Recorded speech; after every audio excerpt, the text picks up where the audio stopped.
seems to be interested in only one thing. All he talks about, all he seems capable of thinking about, is automobile racing.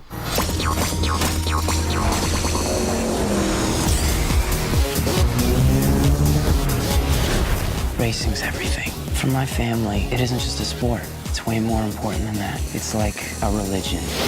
Are you ready to become a real race car driver? Then sign that contract. He's just trying to scare you, son. What you do behind the wheel of a race car has nothing to do with business.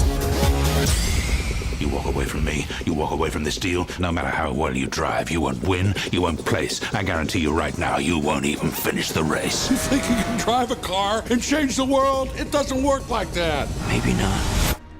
But it's the only thing I know how to do, and I gotta do something.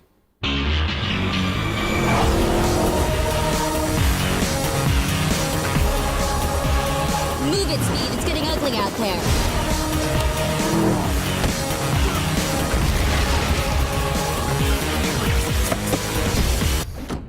Wasn't my idea. Oh, no? It was his.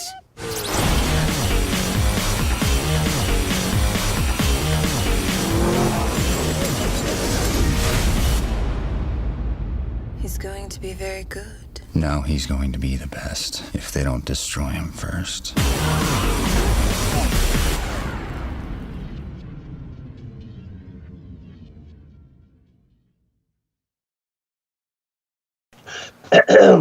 The views and opinions expressed in this podcast do not necessarily reflect those of any major corporation whatsoever.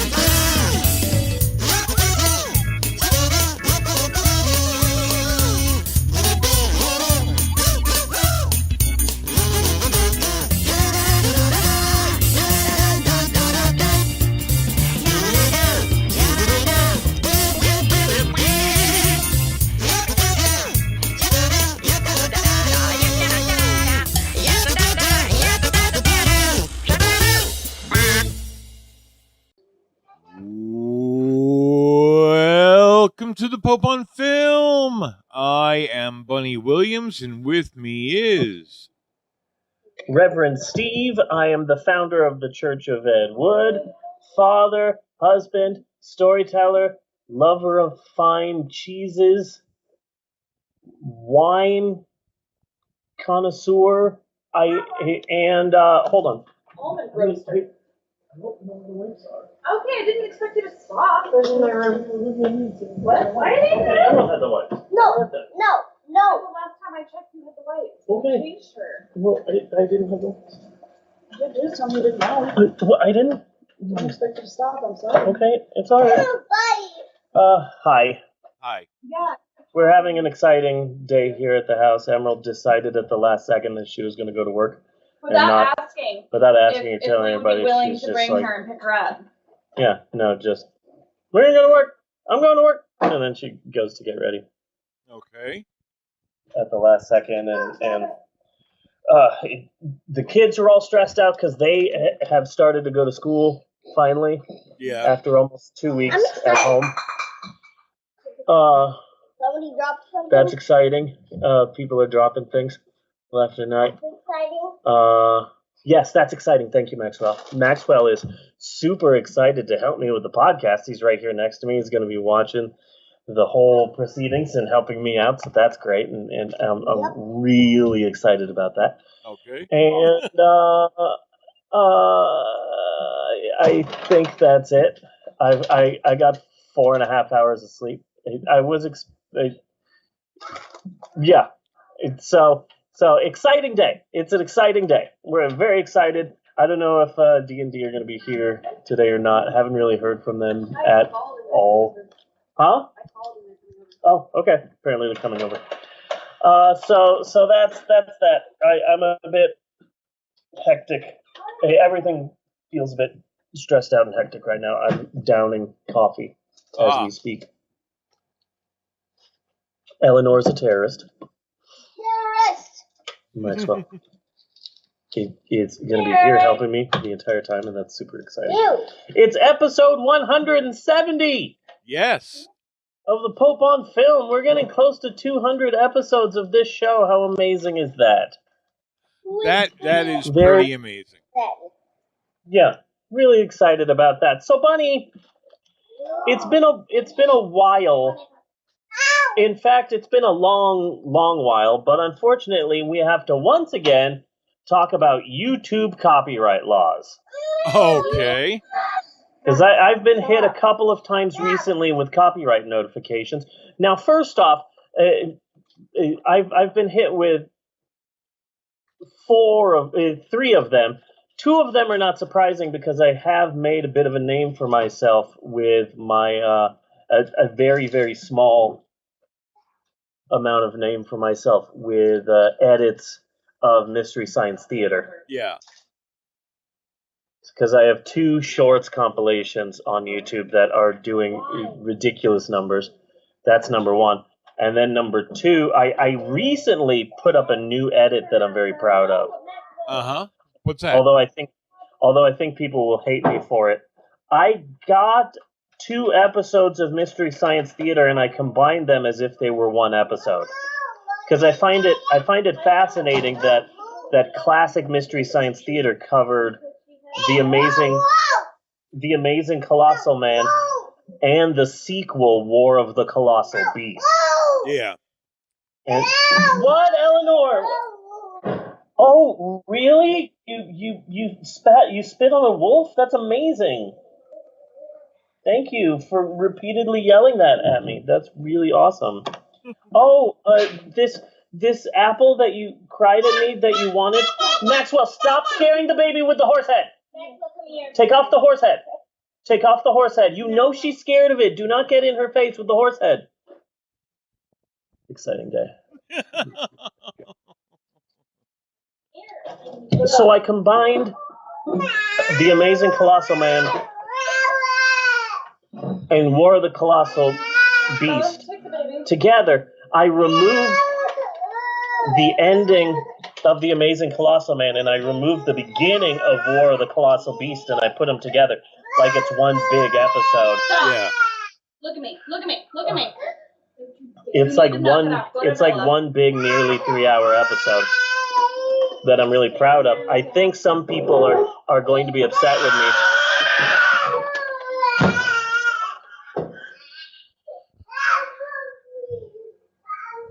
Super exciting day. Really wonderful to be a father. Have you considered selling her for scientific experimentation? You know, being a father is just such a blessing. Everyone listens to you, and you're super important, and everybody cares. Yeah. So, yeah, no, it's just really fun, and especially be a stay-at-home dad. God, the fun never stops. So I got rid of the ending of The Amazing Colossal Man and the beginning of War of the Colossal Beast, and I put them together. So once the first movie ends, the second movie begins. The only negative part about that is that I had to remove the short in front of War of the Colossal Beast, which is what everyone considers to be the best short, Mr. Be Natural. Yeah, but I don't know if that's the best short. Well, according to people who were really pissed off that I didn't put it on the first shorts compilation, it's the best one, and the fact that I didn't put it on my compilation was a crime, and I'm a horrible person, and yada, yada, yada. Uh-huh. So I think it's interesting that they did a movie and its sequel, and they didn't make a big deal about it. You know? I find that interesting that Joel did that. I mean, technically, they did 2 Godzilla movies, but there's nothing that keeps those 2 films together other than the fact that Godzilla's in both of them, you know? Yeah. This is an actual continuation. Yeah. So, I'm not surprised with those, but the next one was a bit of a surprise. Now, usually when a video on YouTube is hit with a copyright notice, and again, anyone can slap a copyright notice on any video. It's really a broken system. The person who posted the video gets the chance to fight it, and I do have that option. I'm not fighting this surprising third copyright notification, and let me tell you why. The video in question, I'm not surprised that I was hit with a copyright when I'm editing Mystery Science Theater, because this is not my creation that I'm editing. Yeah. That's not surprising. But the video in question that's surprising is a movie that we have done on the podcast. We did it on the podcast like forever ago. The 1954 film, The Snow Creature. Yes. I posted it on YouTube about 2 years ago to complement episode 40, a double feature of Devil Girls from Mars and The Snow Creature. Uh-huh. The film is in the public domain, so I cut it up and I added an intro and an ending with a very young Maxwell. Uh-huh. So Maxwell and I are hosting the film, kind of. And then there's I advertise our podcast, the Pope on Film, on it, and I added a bunch of public domain drive-in stuff and movie previews and things, all copyright-free shit too that I got off of archive.org, so that no one would hit me with one of these really annoying-ass copyright notices.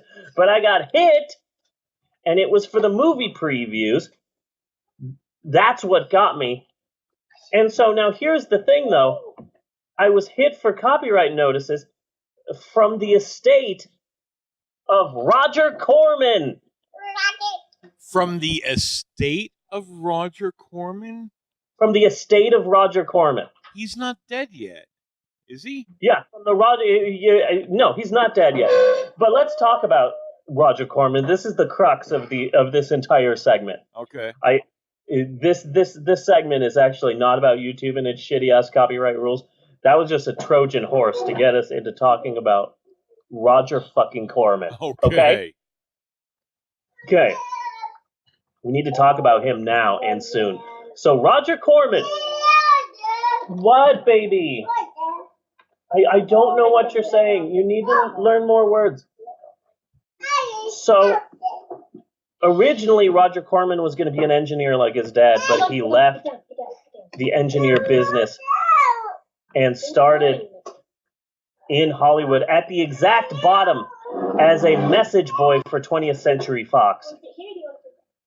In 1953, he sold his first script, which was rewritten and redone and came out in 1954 as the film Highway Dragnet. And Roger Corman was all, wait, this isn't my fucking movie. This is what I read. This isn't what I imagined. This isn't what I pictured. They totally butchered my script, man. Well, if I want my script to be filmed right, well, how hard can making a movie be? There, I've got some. Yeah. So he scrounged together a small amount of money and a script and a cast, and he made his first film, the 1954 movie Monster from the Ocean Floor, which was quickly followed by the 1955 film The Fast and the Furious. Really? And then from 1954 on, he made over 50 movies in 15 years. And that's freaking insane. He's credited on IMDb as directing 56 movies, and get this, producing over 400 films. Wow. Basically, he's a one-man film studio, which is probably why they gave him an honorary Oscar in 2009. And see, I managed to get through this entire biography of Roger Corman without once mentioning that 90% of his movies are worthless pieces of shit. True. Hooray! I'm starting to think maybe Roger Corman can be my nemesis. Yeah? Maybe. Yeah. So I don't really have a nemesis right now, except maybe for a while my nemesis was a major corporation, but now that I'm actually getting severance from said corporation, I'm less prone to attack them online. So they're not really that much of a nemesis for me anymore. So I'm in the market for a nemesis. What about Tim Burton, man? Tim Burton is different because he is he is obviously infatuated with me. He's miserying me. Oh, You know? I see. He's my number one fan, and his entire career has been based on me. If anything, I bet right now Tim Burton is freaking out because I was fired from the bookstore, and it's like, oh, dang it. I had my next 5 movies were based on books he liked at the bookstore. Now what am I going to do? So he's probably like, maybe he's the person who's buying the house next to mine. Oh. So he can spy on me. Maybe that's what the squirrels are. Maybe he trained squirrels. Yeah. Yeah. Hi, I'm Tim Burton, and my next film is going to be about a shirtless 1.5-year-old girl who loves eating fruit snacks and crying for no reason. Good job, Eleanor. You're going to be a star. So anyway, I think having Roger Corman as a nemesis might be fun. But here's the main point of interest. You're gonna have to hurry because he's gonna die soon. Exactly. Roger Corman just turned 92 years old. Yeah. So can you imagine the shit that will go down once he dies? I mean, do you know how many times people will be defending the terror? Yeah. Yeah. Everybody's going to absolutely fall in love with Roger Corman, and they've always been in love with Roger Corman. They just never said it until he died. Yeah, suddenly everyone is on social media talking about how amazing Dementia 13 is. Oh. Little Shop of Horrors will be in your fucking face constantly. It'll be on TV 24/7. Yeah. Both the original and that weird musical that I never liked.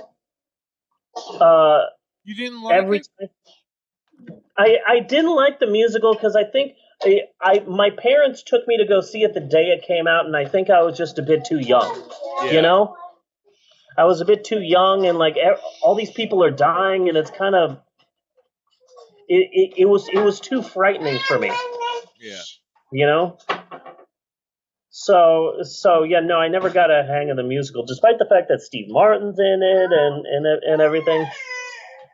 Rick Moranis. No, I never got into the musical. I mean, I'm not in love with it. I prefer the original Little Shop of Horrors. But I like the musical. It's not bad. Little Shop of Horrors. I prefer anything that has Dick Miller in it. Yes. Dick Miller was in. I like Dick. Yeah, love that man. Can you imagine, like, every time you go on social media, like a different major corporation is there? This is CNN. Did you know that a young Jack Nicholson got his start? Yeah, motherfucker, I did know that. Uh-huh. Because unlike your ass, I cared about Roger Corman before he freaking died. This is CNN. Interesting fact, did you know that director... Yes, I did know that! I mean, Roger Corman's still alive, and I'm already upset that he's dead. No. So, consider this a public service announcement. Be prepared now for Roger Corman's soon eventual death. Just prepare yourself now, get ready for it, and you will thank me later. And unfortunately, take this entire bit and replace Roger Corman with Stan Lee. I'm sorry, he's 95 and shit's going down. Yeah. We are the first to mourn. Yeah. Celebrities who are not quite dead yet. Yeah. So it really is a breaking story for us. Yeah. This is yet another breaking story for us. Bunny. Yes. Go away. Bunny, my love. Bella, you threw me off because I said funny, and then Bella said go away. I know. And I I'm got like, what are you doing? confused too. Are you trying to end my podcast early? That's not cool, Bella. I would whatever you're doing is pissing off the baby, and if you could not do it, then that. Okay. Okay. Gotcha. 10-4. Bunny, Yes. let's talk movies. There's a lot of movies that are coming and going from the box office every week. Someone drew tiny hearts in my podcast notes. And flowers, and tiny hearts, and a little circle. I got my eyes on you, Bella. Someone drew hearts. Someone drew hearts. You know, it might not Not have me. been Bella. Yeah? Not me. And flowers. Flowers. Someone drew flowers. These flowers aren't yours either? I'm pretty sure it was Emerald. Emerald doodled Pretty on one of my homework notes Really? while I was taking notes. That bitch. So I'm pretty sure that was Emerald. Damn it. Yeah. Or somebody could have broken in. Yeah. Someone sabotaged you. It was probably a squirrel. Or Roger Corman. Or Roger Corman. Definitely the squirrels. Yeah. So there's a lot of movies coming and going each week. So I wanted to talk a little bit about some of them, about some of these No, movies. this is mine. People are going gaga now No, this is about the new horror film A Quiet Place, which is basically sound designer porn. Very excited about that. Finally, there's a film for sound designers. Yeah. For editors. This is an editor's film. You know? Very excited about that. Finally, a sound designer movie. Eleanor is actually doing, you know how like you used to see a news broadcast, and then in the corner they'd have someone doing sign language. Yes. Yeah, basically Eleanor is here to translate the podcast. Yeah. So Eleanor Classic is classic Garrett Morris bit. Sorry, I just had to bring that up. No, it's okay. No, it's okay. Eleanor is talking in the background throughout this episode because she is going to be translating my podcast for 1-year-olds. Oh, okay. Very excited about this. We're one of the first podcasts to cater to 1-year-old little babies. Yeah. Very excited. Once again, we're breaking boundaries. There's also Black Panther, which recently passed both Titanic and Home Alone 2 Lost in New York to become the third highest grossing film in box office history. That's one of Wow. Well, no. Home Alone 2 Lost in New York is not one of the highest grossing films, but technically Black Panther did surpass it. Black Panther surpassed a lot of movies. Black Panther surpassed Manos. Oh, wow. Well, yeah, but like 5 people paid to see Manos. So what I'm saying is Black Panther made so much money that you could name any movie and only 2 would be wrong. You know? Which 2? It just passed Avatar. No, it just passed Titanic. So Avatar and something else. I forget what the other. The one of the Star Warses, the first one, The Force Awakens. The Force Awakens and Avatar. As long as you mention any other film, Black Panther has surpassed that. Okay. Black Panther surpassed The Apple to become the third highest grossing film in box office history. I don't know if I'm surprised that it surpassed The Apple.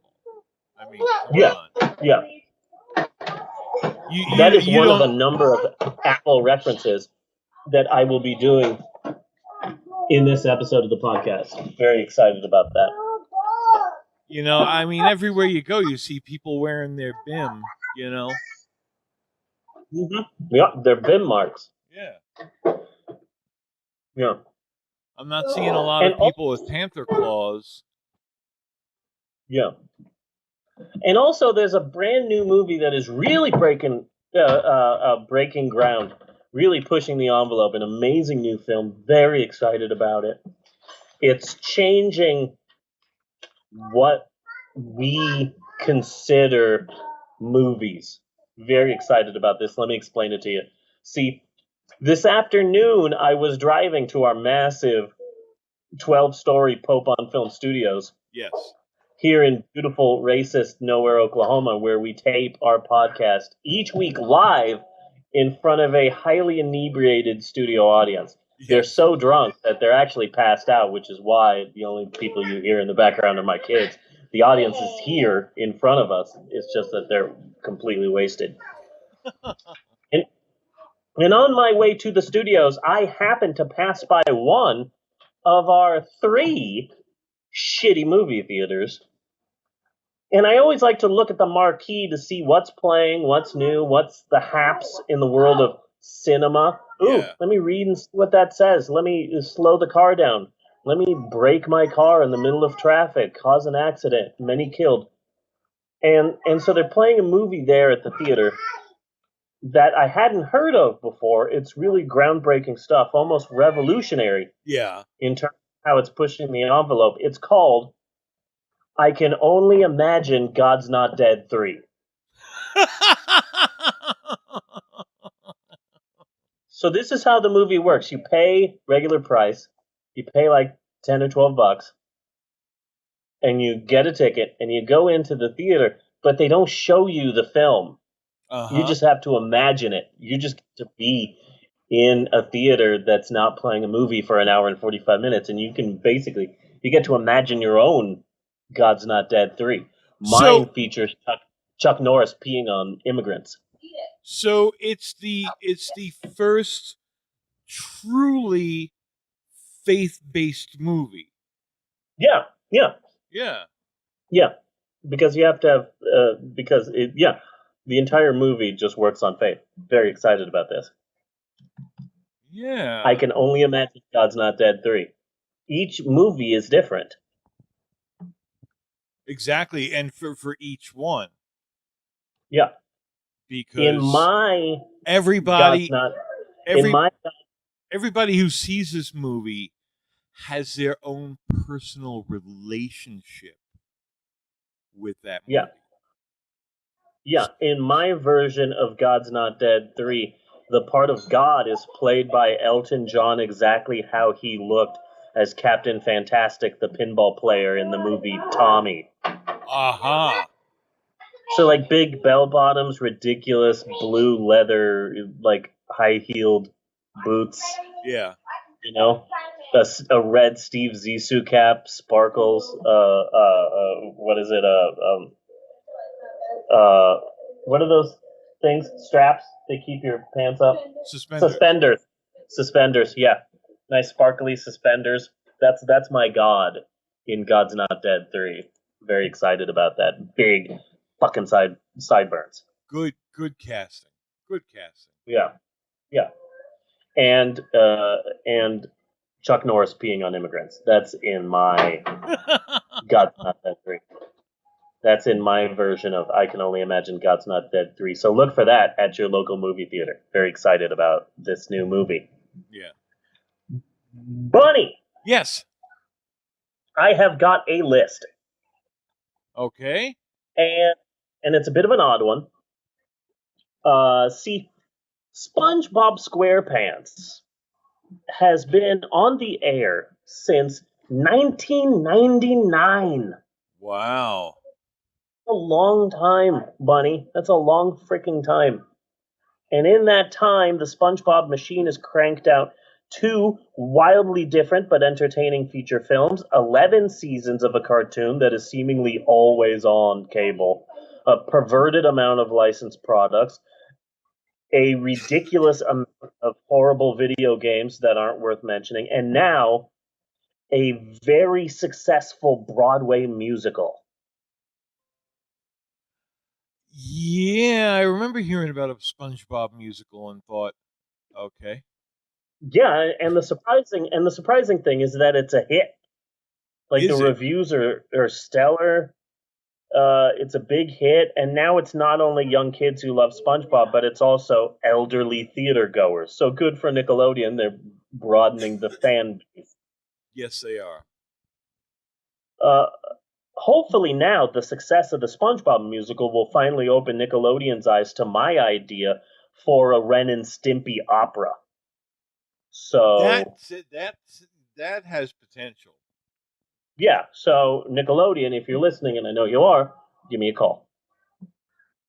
So I just got the original cast recording of the SpongeBob SquarePants musical, and there's a few songs in this musical that are a wee bit odd. Yeah. Therefore, I made this list. It's a short list, but I'm really proud of it. The list is entitled Songs from the SpongeBob Musical that could also be titles of porn movies. Aha! 1, 2, 3, 4, 5, 6, 6 songs from the SpongeBob SquarePants Broadway musical that could also be titles of porn movies. Okay. Are you ready? I am braced. Yes. Okay. When the Going Gets Tough. Okay. I'm Yeah. pretty sure that is already like at least the title of like 20 different porns. Yeah. You know? When the Going Gets Tough. Here's another one. I can definitely see this being a porn movie. I'm Not a Loser. You know, it's all about a nerd who's trying to get revenge. Yeah. I can see the entire thing. Kind of like the porn remake of Weird Science. Yeah, kind of. Yeah. Or Can't Buy Me Love. Yeah. Here's another song from the SpongeBob musical that could also be a title of a porn movie. The Best Day Ever. Okay. Oh, definitely.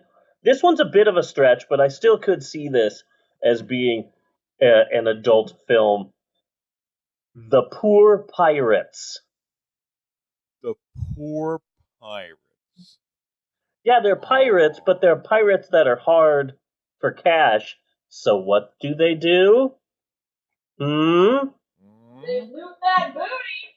Yeah. They start making, they turn to the oldest profession. Yes. Is how I see this.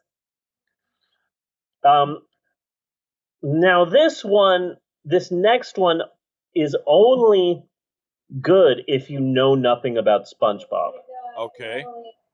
Okay. If you know SpongeBob, then there's no way that this is a porn title. But if you don't know SpongeBob, then absolutely this is a porn title. Bikini Bottom Day.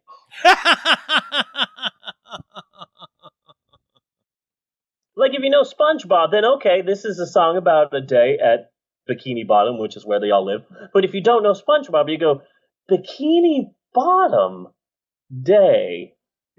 Yeah, no, that's a porn. That's a porn. And here's my favorite one. I haven't heard this song on the soundtrack, and I have no idea how this song could be in a SpongeBob musical. But it is, apparently. This is my favorite one. An actual song from the SpongeBob SquarePants musical. Daddy Knows Best. Yeah. Yeah. Yeah, it's all pretty solid. So that's my list. Very excited about that. Well, there's also the SpongeBob SquarePants musical is available now. The cast recording. There's that one it's not really a porn title, but there's that really catchy one that's getting a lot of airplay. I'm sure you must have heard that. Whenever it comes on, I always find myself wind up singing to it. It's that one that they do. Hitler Had the Right Idea. Yeah. I like it's a toe tapper. So far, my favorite song from the SpongeBob musical was the song that Squidward sings. What's it called? Come Guzzling Sluts. That's my favorite song so far from the SpongeBob musical. The weird part is that different famous people wrote different songs from the SpongeBob musical.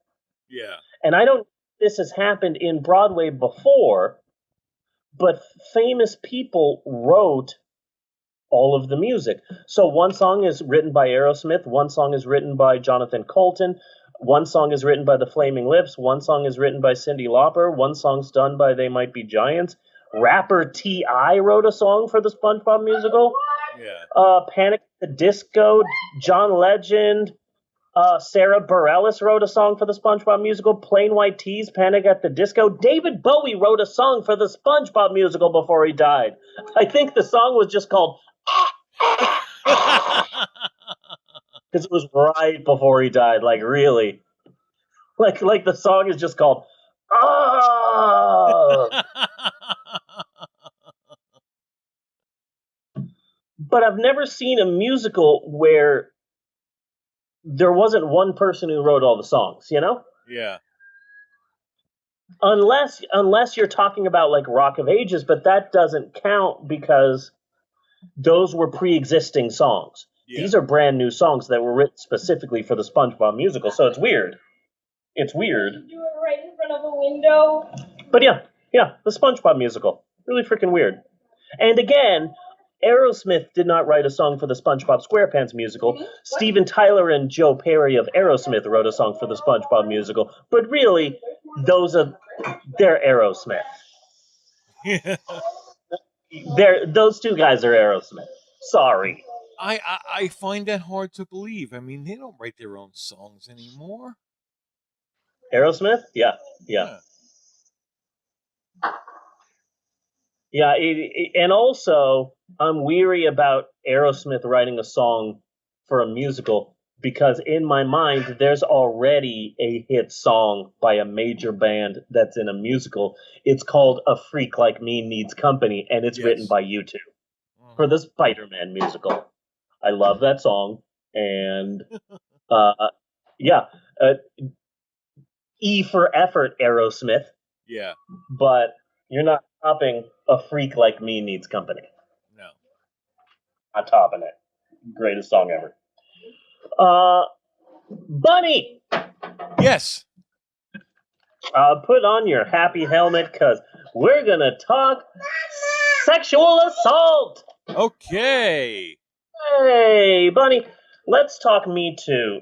The movement known as Me Too has successfully destroyed the careers of a number of hardworking male assholes. So many, in fact, that it can be hard for Joe and John Public, Joe and John and Joe, John, Jane Jerk, and no one knows that Walter Paisley is born. It can be hard for regular Joes like us to keep track of all of the men who have been ruined, which is what we will be doing here today as a public service announcement to you, the people. Let's do this.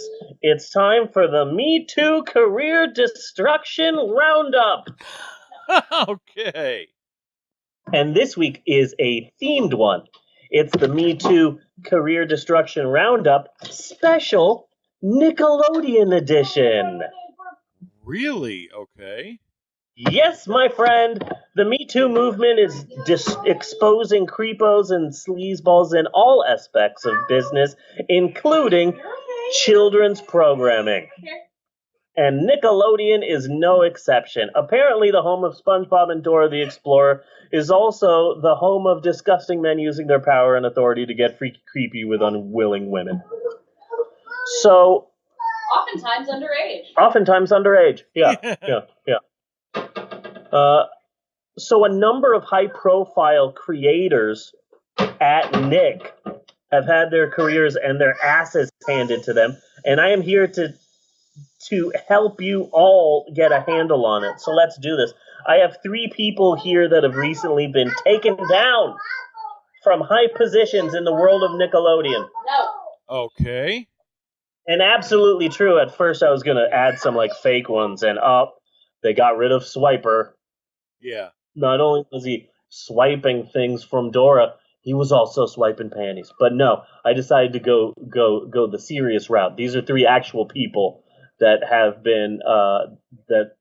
been taken down from high positions in Nickelodeon. Number 1, Chris Savino. Bunny, I don't expect you to know. I don't expect you to know who he is. I don't expect most people to know who he is.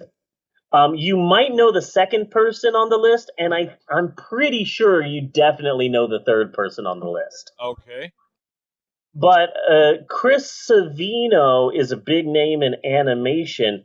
In the last 27 years, a long and distinguished career up until this point, he worked on The Powerpuff Girls, Dexter's Lab, The Grim Adventures of Billy and Mandy, Ren and Stimpy, Foster's Home for Imaginary Friends, My Little Pony, and he's best known for creating a Nickelodeon cartoon in 2016 loosely based on his childhood called The Loud House.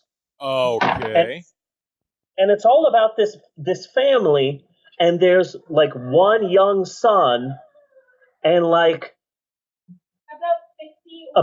about 12 older daughters. Okay. 12, 13, 14, like a large amount of older sisters this kid has. So it's all about this young boy dealing with this crazy life, and all of his sisters are completely opposite of each other, you know? Yeah. And of course, there's only one bathroom. And it's crazy loud all the time, so that's the Loud House. It has since become a big hit for Nickelodeon. They're getting close to finishing season 3 of the Loud House. It has been renewed for season 4, and Nickelodeon. It's slowly but surely they're getting released on DVD. I keep seeing that every time I go to the store, like a Walmart or a Target. I always see the Loud House there, and the kids go, "Oh, hey, the Loud House!" And now Nickelodeon. For a while now, recently Nickelodeon announced that they're planning a big budget feature film for the Loud House, and it's going to be coming out in theaters summer of 2020. Well, Nickelodeon might be rethinking the whole thing because, oops, looks like Chris Savino has been sexually harassing women for decades. Don't! Looks like Nickelodeon. So Nickelodeon had to fire Chris Savino from his own show, and now the Loud House will have to be super successful without him, and that's got to be weird to see your show about your life get huge without you. You know, but also you're a creepo that has just used your power to really ruin the lives of a number of women over decades in the animation industry. So sorry, not sorry. One thing that I have learned from this Me Too career destruction roundup is that the world of animation hasn't changed that much since Walt Disney in the 1940s. You know? Yeah. Because in the 1940s, it was like 90% men smoking cigars, working on these animated movies and cartoons. And then you think, oh, well, it's 2018. Things are going to be different. Yeah, it's still a bit of a boys' club, you know? Yeah. It's still a lot of a boys' club. And not a lot has changed. So, Chris Savino, sorry, not sorry, you're number one on our Me Too career destruction roundup special Nickelodeon edition. Number two wait. We need details on that. How pervy was he? Did he masturbate into a potted plant? Because that's the high bar. No. But a number of women came forward, and and suddenly his name was all over the place, and Nickelodeon was quick to fire him. There were details, but I did not go into the details because I did not want to know the details. Okay. I just saw a number of women came forward, and I'm like, good enough, close enough. Let's move on. I've got more details for this next man. This name is a bit more well-known. You still might not know who he is, but when I explain him, you will definitely know who he is. What's going on? They're about to park behind me again. Oh, God damn it. Every single time. Number 2 is Dan Schneider. Dan Schneider. Okay, he was on that TV show. Forget it. Head of the Class. No, I can't think of That one from one. Head of the Class. One day at a time. No. Schneider was the like horny super. Yeah. But no, Dan Schneider, it's a slightly more well-known name than Chris Savino, but still not that well-known. In the 80s, this fat, young-looking guy, and I mean real fat, was a decent character actor. He was usually the nerd or the fat kid. Yeah. He was the fat nerd in Better Off Dead. Oh man, it's been so long since I've seen Better Off Dead. Okay, so Better Off Dead. Better Off Dead is the one with the French foreign exchange student, and the French foreign exchange student falls in love with what's his name, who stars in the film. John Cusack. They fall in love, but the French foreign exchange student is staying at the house of like the nerdy family next door. Yeah. And so Dan Schneider is like the fat nerd with glasses who tried to like win over the French foreign exchange student. Ran out of ramen yesterday. Okay. If you saw him, you would know. He was also the fat kid on the ABC show Head of the Class. It ran for 5 seasons from 1986 to 1991. So he was a well-known actor in the 80s and then in a bit of the 90s. And then he just got older and the acting jobs dried up. So he started creating live-action kids TV sitcoms. And oh my God, if you can think of any live-action kids show, then there's a 60% chance that fucking Dan Schneider created it. We're talking about Dan Schneider? Yeah. Fuck that guy. Yeah. I've got a list of some of the shows that he had a hand in. Some, not all. All That, The Amanda Show, Drake and Josh, Zoe 101, iCarly, The Keenan and Kel Show, Victorious, Sam and Cat, Henry Danger, and he's still got a few shows that are currently on Nickelodeon right now. So these shows were all the brainchild of one man, but some of those names are pretty big. So like Keenan and Kel, featuring Keenan and Kel, 50% of that was Keenan Thompson, who is on SNL.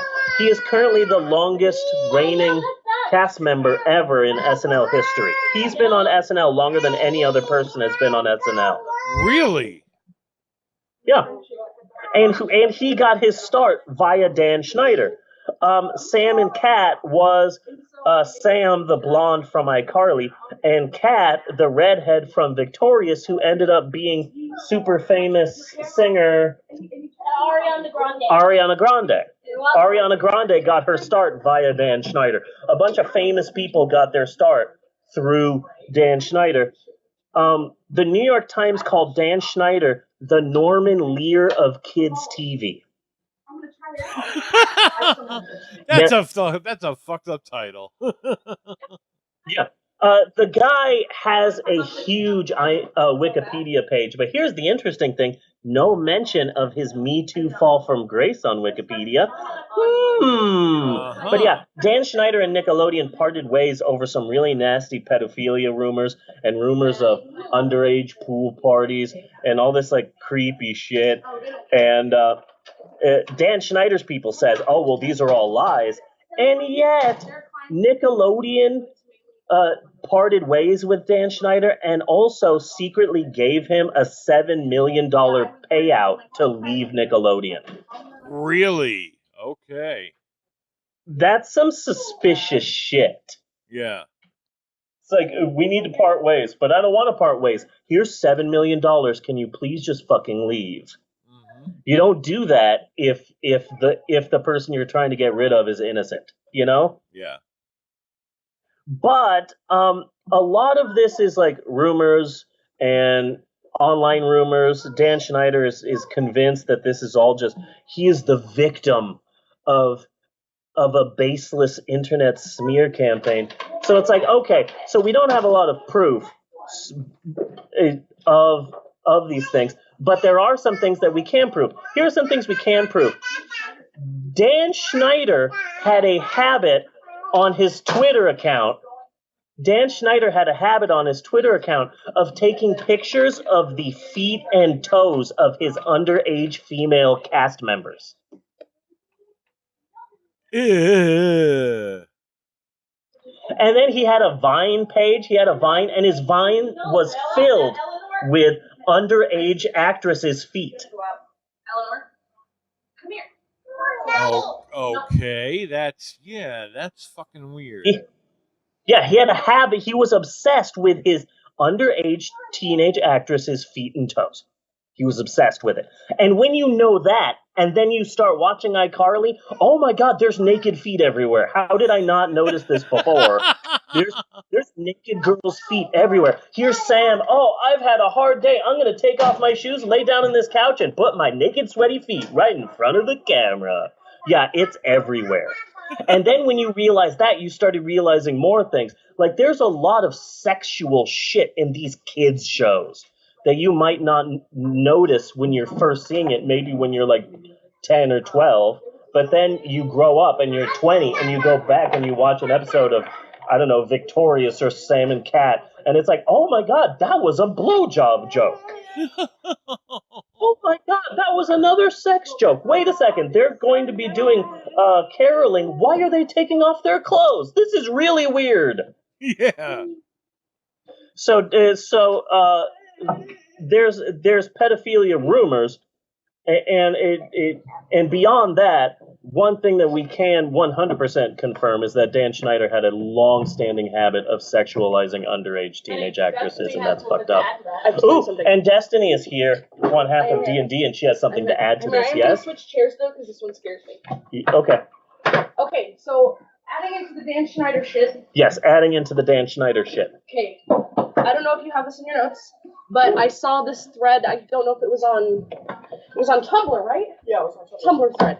Apparently, there was this girl who was on internship with Dan Schneider, working on various Nickelodeon shows, and I guess this girl had came out and said that he paid her to let him rub her feet in his office by themselves, which is kind of fucking weird. Yep. But that's it. Yeah. He was obsessed with feet. Really creepy. Like, yeah, really inappropriate. Yeah. So, Dan Schneider's gone now. Sorry, not sorry, you're a fucking creepo. So, that's number 2 in our Me Too Career Destruction Roundup Special Nickelodeon edition. The third one is a recent one. No. John K. John K. Also known as John Crickfalusi, the creator of Ren and Stimpy. Okay. Now this is interesting. He's a Canadian cartoonist. He created Spumco Animation, and he created the legendary Nickelodeon cartoon Ren and Stimpy. And he is a sexual predator. He groomed 2 underage girls who are now animators who are speaking out against John K. But I honestly believe, no offense, I honestly believe that if you've seen Ren and Stimpy for 1 second, this will not be surprising. Okay. Ren and Stimpy's a weird fucking show. Oh, God. Yeah. Really weird. I have no idea how this show made it on Nickelodeon. But if you've ever seen, you go, oh, this Nickelodeon creator was grooming these underage girls to be his own concubine. That is messed up. And then you see Ren and Stimpy, and then you go, yep, okay, yep, all right. Not a surprise. That's how fucking weird Ren and Stimpy was. Ren and Stimpy was a weird-ass show. Yeah. And that is it for this installment of the Me Too Career Destruction Roundup. Unfortunately, this will probably not be the last time we do this segment. Probably not. Because men are pigs. But that is it for this installment. John, hold on, huh? John Crickfalusi. Wow, John K. John K. We're just gonna call you John K. Yeah. Okay. So So, Bunny, we still have a lot of podcasts to go. We have to talk about poetry. We need to talk about foreign languages. I'm going to be speaking some Spanish later. Okay. Very, very excited about that. We've got homework that I know you're excited about. Yes. We've got a really good Steve's Historical Approximations, and it should be good. Half of it I wrote while I was drunk. Okay. And I'm noticing that now. The writing on this page gets progressively worse. Yes. Till you get to the bottom of the page, and it's a lot of caps and scribbling. And of course, this week's movie, Spaed Racer, which I believe is a French film. Oh, wait, no, I read that wrong. Speed Racer. Yes. Is our movie this week.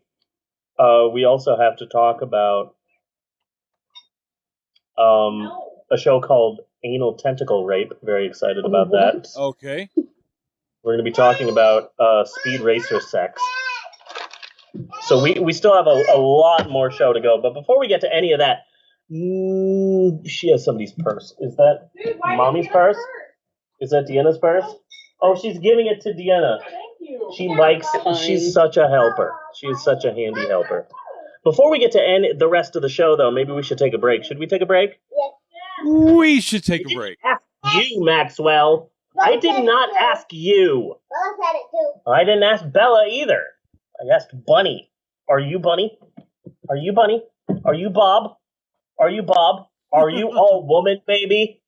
Oh my God, Beth, is Jerry 50? Oh my God, Beth, is Jerry 50? I'm going to take Bunny's word on this. Not your word, Maxwell, not Bella's word. I'm going to take Bunny's word on this. We should take a break. We will be right back with more of the Pope on Film after these commercial messages. Do do do do do do do do do do. Skeet skeet scott scoot skeet la do. A deep da do wow. Spider-Man.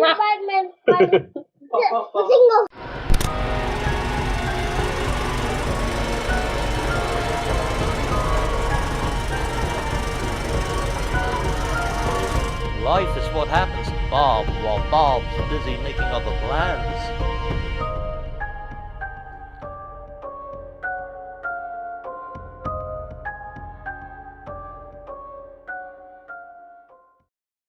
Also, I am not breastfeeding you, so I would appreciate it if you stopped playing with my nipples.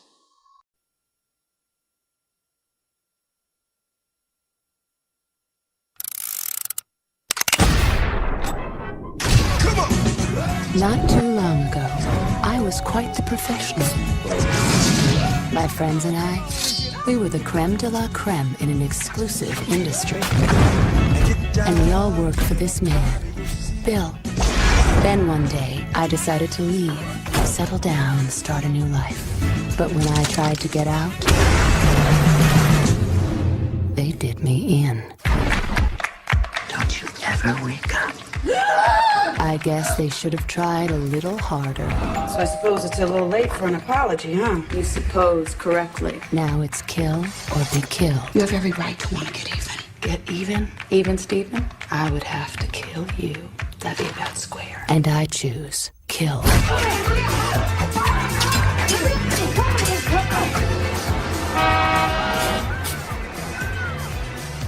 Mommy, I'm home. Hey, baby. How was school?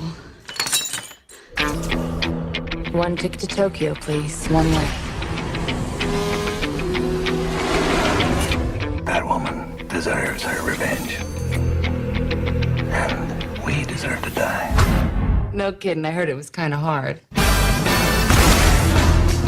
Silly Caucasian girl likes to play with samurai swords. Yeah. Any more subordinates for me to kill? Hi.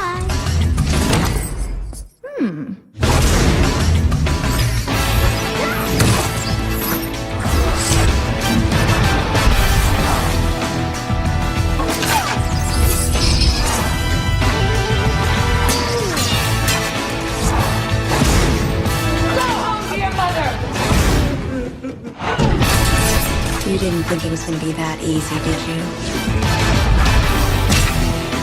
For a second there? Yeah, I kind of did. Silly rabbit. Hard part's over.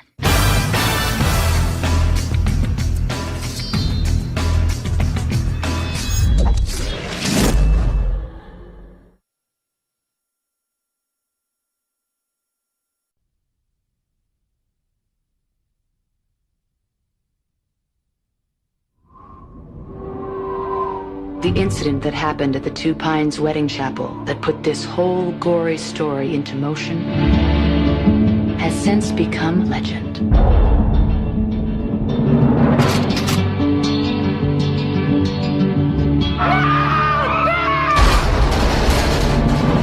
That woman deserves her revenge, and we deserve to die.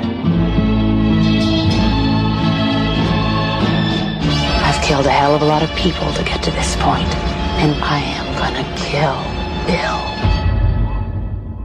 Before this tale of bloody revenge reaches its climax, there's a few unanswered questions.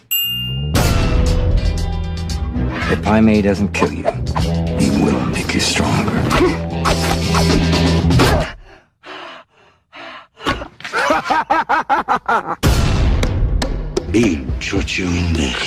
There are consequences to breaking the heart of a killer. Pretty cool, huh? She's coming to kill you. She cut her way through 88 bodyguards. No, there wasn't really 88 of them. They just called themselves the Crazy 88. How come? I don't know. I guess they thought it sounded cool. Hi, Mommy. So it all suddenly seems so clear. I was a killer who killed for you. I had to choose. I chose her. She must suffer to her last breath.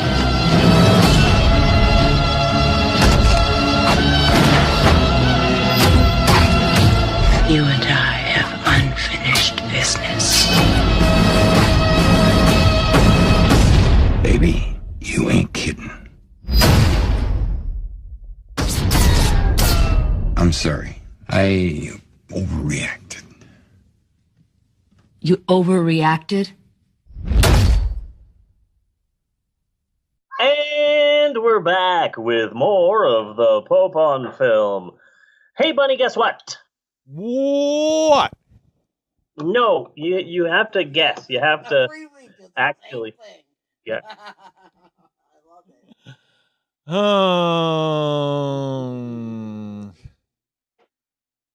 One of those really hard boogers that you can't get out, and you just got to get up there and pick it.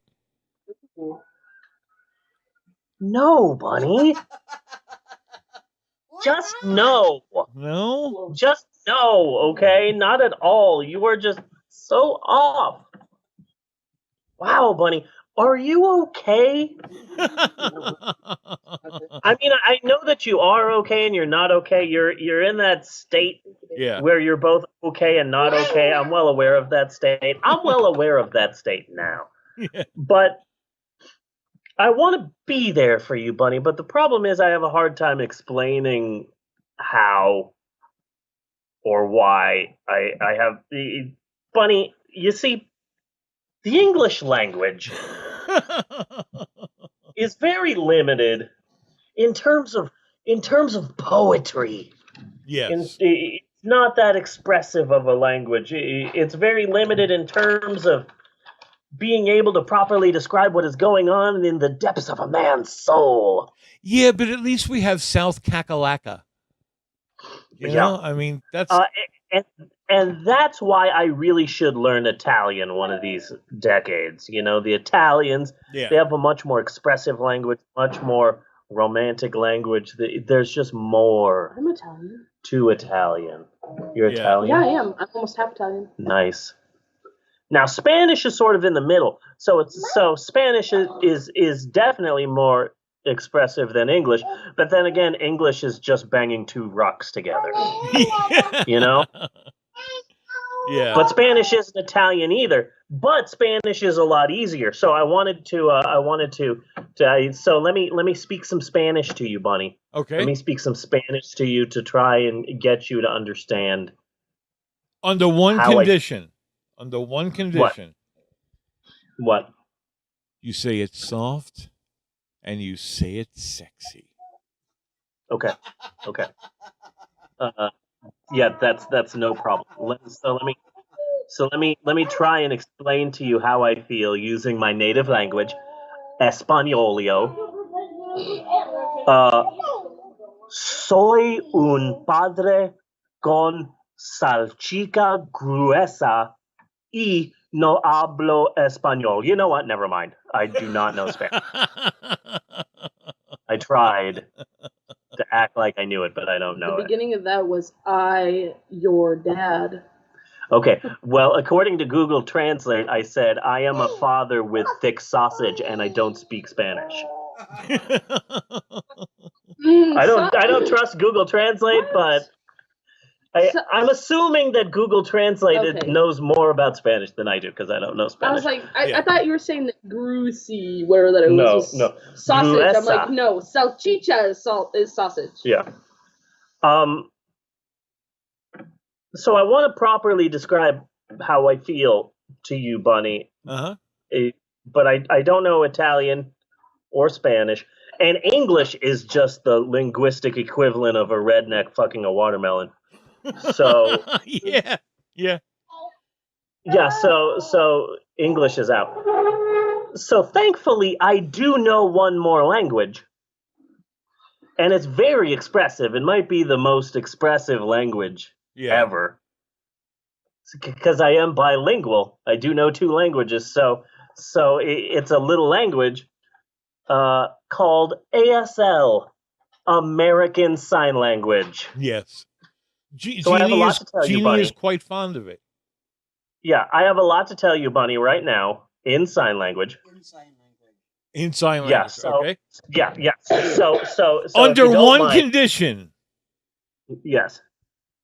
You do it slow and you do it sexy. It kind of feels like two things, but okay, I'll let it slide. So let me do some sign language for you now, okay? Okay. Okay. Here you go. I mean that honestly. I mean that part honestly. That last part that I said there. I mean that honestly. When's the next break? I got to change these pants. Yeah.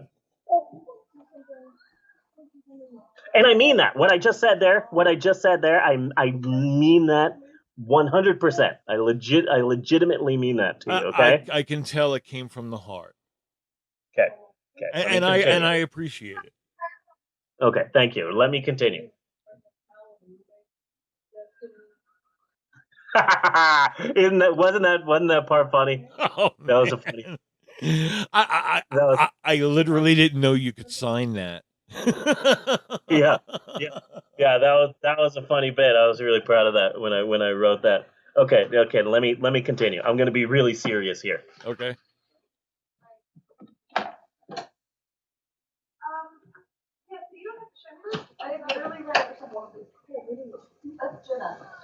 Ooh, I'm sorry. I'm sorry for any German people who were offended by what I just said. You were all really great people, and I didn't mean any offense. Well, it was so like JFK until it hooked that left. Yeah. And finally, Bunny, you know, in conclusion, and I really mean this part.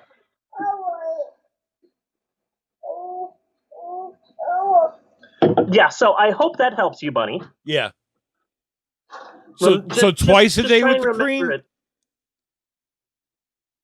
Take it to heart. Remember my words, Bunny. Remember the words. Anyway, it's homework time yet again on the old Pope on Film podcast. People of the internet, your attention, please. Cease your yodeling kid memes and kindly pay attention. Each week, the dreaded Council of Diennas chooses a homework assignment via the fiery Ritual of Carousel. Yes. A homework assignment that has been painstakingly chosen with the expressed intent of bettering our listeners, nay, all good people everywhere. But not you, Michael Cohen. Get your ass out of here. He's less a lawyer and more of like a fixer. And yes, and isn't that exactly the person you want? You know? Yeah, like the FBI is trying to take down like the FBI is trying to take down Marcellus Wallace, but Marcellus Wallace is bulletproof. So what do? You go after the wolf. Yeah. Exactly. Because the wolf is going to know all the shit. That's basically what they've done. This has only got like 3 months tops left. 3 months. Yeah, the sad part is that the closer that the Mueller investigation gets to the president, the more the president is trying to get us into a war so that he can take power. Yeah. For himself, 9/11 style. Yeah. He's basically going to try and escape the Russia investigation by reenacting the plot of the Star Wars prequels. Exactly. That's exactly what I was thinking. I was like, this world is so fucked up. If Jar Jar Binks appeared, I would not be surprised. I vote for emergency powers. Fuck you, Jar Jar. Yeah. Jar Jar gave us the Empire. That's what's happening. Yeah. The interesting thing is that an interview emerged.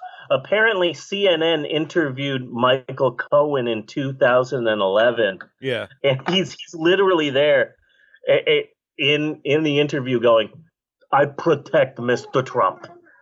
It's less of a lawyer, and it's more of, I protect him. I protect his family. Yeah. Whatever he needs done, I am there for him. I protect Mr. Trump. So Guido-ian, you know? Yeah. Yeah. It sucks because we're so close. We're so close to the end of this. Yeah. But also, I don't want to see the end of this because it's going to be painful. But I also just want to get it over with. But enough about the Avengers movie. I mean, look. Paul Ryan did not walk away for nothing. Yep. Yeah. He's like, jumping shit. I mean, he was setting himself up to eventually be president, and now he's like, you know what? I retire. Like the bomb is ticking, and he's running before it explodes. Yeah, you're gonna see Paul Ryan doing that slow motion jump as the government explodes behind him. Yeah. Cool guys never look at explosions. He'll be shirtless, Yeah. Yeah, he's taking it easy. He's retired, so he's on slow time, so he's doing a lot more working out, so he's really cut. Maybe like a headband Rambo style. Yeah. That's what Paul Ryan did. So this doesn't because the thing is like Robert Mueller would not have tagged him because like this wasn't Robert Mueller. That's why Robert Mueller passed it on. But he's got other shit on him that's not a part of the investigation. So they gave it to whoever. I forget who actually it was. Like, was it Pennsylvania? I don't know.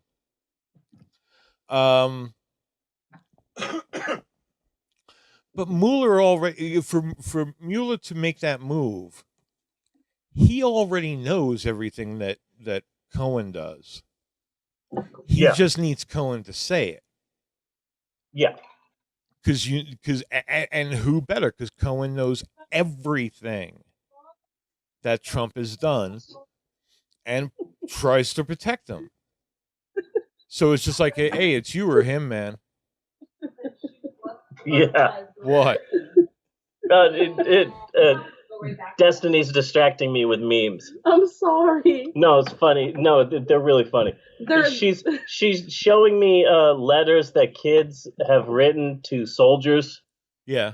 You know, because little kids at school write letters to soldiers, and one soldier in frickin' Afghanistan somewhere is holding up a letter that he got from a kid, and it just says, it's a drawing of a gun, and it just says, "Have a good war."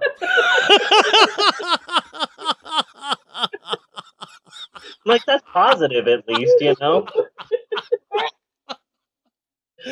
Oh, yeah.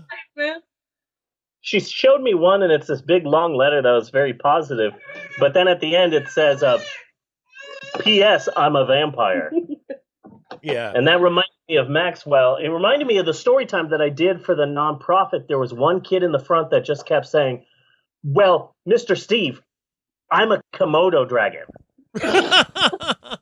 It was just this, like, 6-year-old kid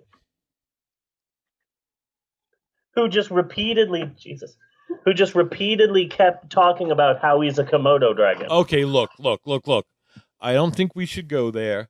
Okay, I think if that child self-identifies as Komodo dragon, kind of dill sack. you know, we shouldn't interfere. You know, that's what I'm saying. Respect his feelings. Yeah. That's right. Yeah. I mean, I don't know what the pronoun is concerning Komodo dragons, Or what bathroom they use. but we shouldn't use it. Good point. Yeah. Jeannie, Well, if he goes to Target, Jeannie, what bathroom are you suggesting that Komodo dragons are molesting children? No, I'm just wondering what bathroom they're going to use. They I can can use stay any out of bathroom they them. want. Jeannie is really upsetting the Komodo dragon community right now. It's like my grandfather used to say when he used to say, "Hey Bella, your drink is there on the windowsill. You should get it before you forget about it." And the baby grabs it and spills it. That's what my grandfather used to say all the time. That's what my grandfather used to say all the time. Really weird.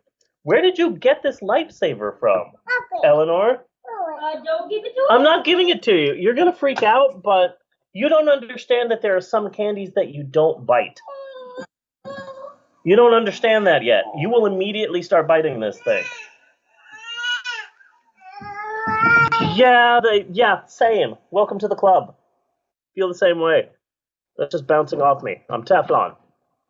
And this week, we are doing something special for homework. We are watching and discussing an old movie that isn't big enough to carry a full episode of the Pope on Film. Yeah. So we will be trying to bring this preemie to term right here in the homework segment. Therefore, this week's homework is the 1958 subliminal message horror film known as Terror in the Haunted House. And here's the thing, Bunny. In the beginning this was a fun movie. This was a fun little movie. No. In the beginning of the podcast, you said, you had seen the wrong film. You hadn't seen the film. No, I looked for the wrong film. I got a bit confused. Because you sent me the trailer. Well, first I procrastinated. It was kind of a strange week. I had like a kind of a breakdown the other day, and it was stupid. You know, that's the problem. Like oh my god, I can't fucking handle this. You know, but I had gone to the drugstore to get a refill on one of my medicines, the Seroquel, and that's what is supposed to stop the anxiety, but it really quite doesn't, you know? Yeah. But now at the same time, we've been out of pot. Okay? So gotcha. Because remember that time I was late? Like I was really late when I was getting my license? That was March 1st. and I still haven't gotten the fucking license yet. You know? Yeah. So Yeah. we've been out of pot because of that. And then the doctor had told me, you know, I could take 2. He doesn't want me smoking pot. I don't know. Yeah. But now I've been out of pot, and now I'm out of the fucking Seroquel. So I freaked. You know, I didn't know how I was going to get through it. But Jeannie came home and took very good care of me. She was like, "Let's go get a joint." Yay. Which, like, I can't justify, because they're so fucking expensive. If you don't have the license, pot's expensive, and I never realized that. Are you still there? Yeah. Okay. Yeah. Bella. So, like, a joint is usually anywhere without a medical license. Yeah. A joint is anywhere between $10 and $17. Wow. So, like, I can't justify that. I don't need pot that bad, you know? Yeah. But like Jeannie said, let's go get a joint. I was like, but she found some cheap ones for like $8. So she got 2 of them. And on top of it, At a real store, not like off the street. yeah. Yeah. We go to an actual store for these things, which still freaks me out. After sitting in weird guys' apartments on their mattress, which is on the floor with a big hole punched through the wall, to get a little pot for the weekend, walking into a store still like, I can't believe I'm doing this. When are they putting in a drive-through? Yeah. Yeah. So since we haven't smoked in a while, I like just smoked on the break. I am really fucked up. Yay! Well, maybe I sense that because I just started drinking. Awesome. It's probably because we have like a psychic bond. Yes. You know. But the thing is since we're off the road anyway. Yeah. So I'm going to be on that show in about 2 weeks. Yes. He doesn't have a firm date yet, but he's also coordinating with another guy, and they do have some really good guests coming up, you know? So it's kind of weird for me to be on. But, so I've been trying to think of things to talk about. Okay? And I thought about the website. Now, the website, the church site. I've been kind of wanting Edward.org. Yeah. I've been kind of wanting to give it a makeover for a while or something like that. But I've come to a realization that the church site is now a historical monument. Pretty much. I mean, how it cannot change. It cannot change ever. Okay, if I say that the church was for so long. Yeah, if I say the church was founded in 1997, look at the webpage, and you could the webpage screams 1997. Yeah. You know. Yeah. And it's 20 years from 1997 to 2017. Which in car terms officially makes that website a classic. So why are you also a liar? Yeah, there aren't a lot of websites that have been around for as long as this website has been around. Yeah. The only thing that can honestly make it better is if it was hosted by GeoCities. They do baby fight? I do not know, but it smells a lot like smoke outside. Yeah, we are aware of this. Yeah. Sorry, we got distracted. There are baby fights happening outside. Okay. What's the money like? What are the odds? I'm not sure yet, but Okay. there are baby. No, the babies are fighting. It's like baby MMA. Is Eleanor involved? No, but we have been training her. No, because that's not fair. That's like midgets fighting Andre the Giant. You know, Yeah. Eleanor would destroy them. Oh. She is so full of rage. But the thing about this week's homework, for a sec, I want to mention this before I forget. Okay, y'all, it's okay. The thing about this week's homework, Terror in the Haunted House, I picked a film that I thought for sure that even if you didn't watch it this week for the podcast,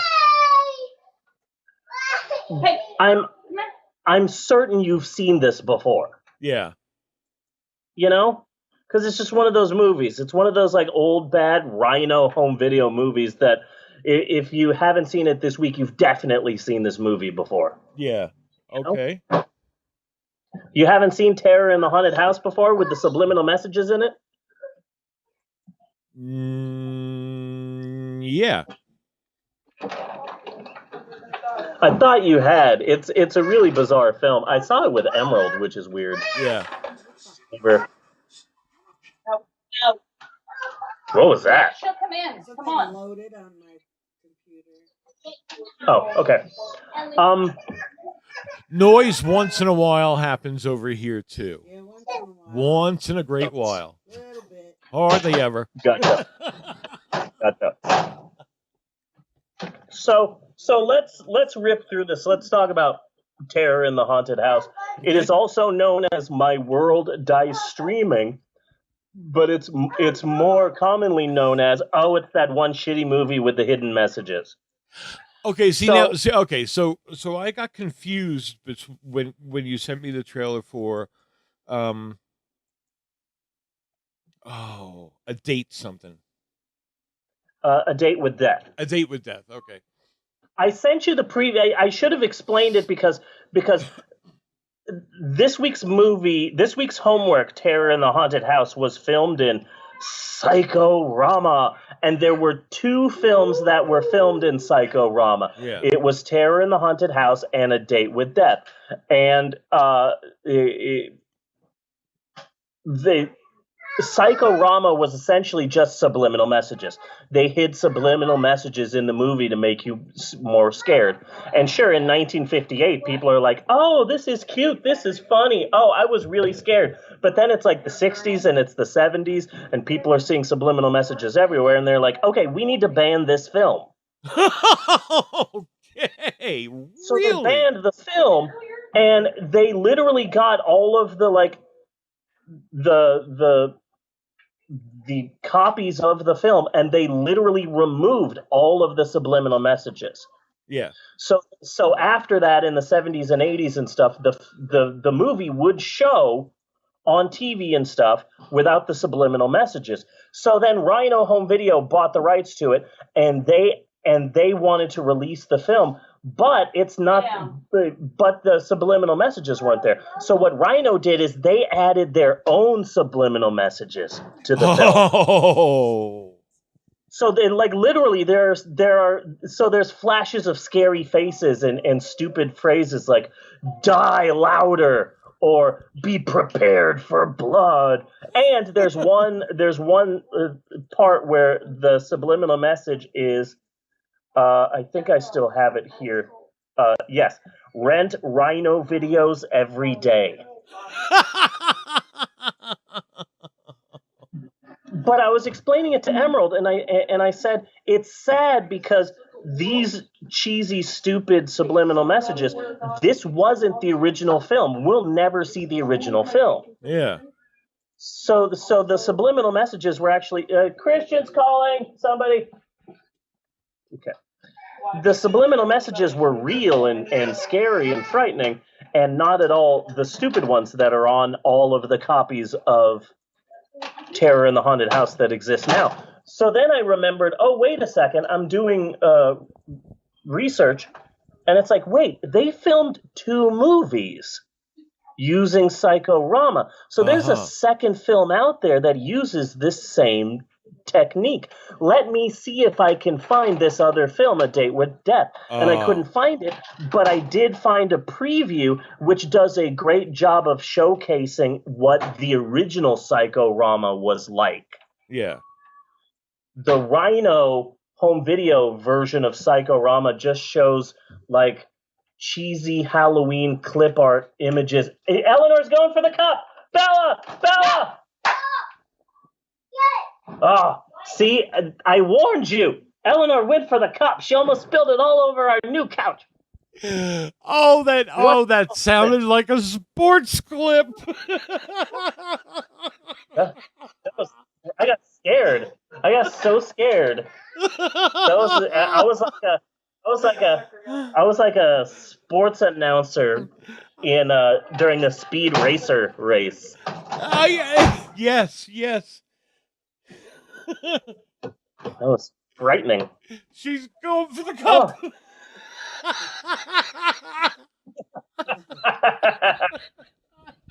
Bella, she's going for the cup. As God is my witness, he is broken in half. Stone cold.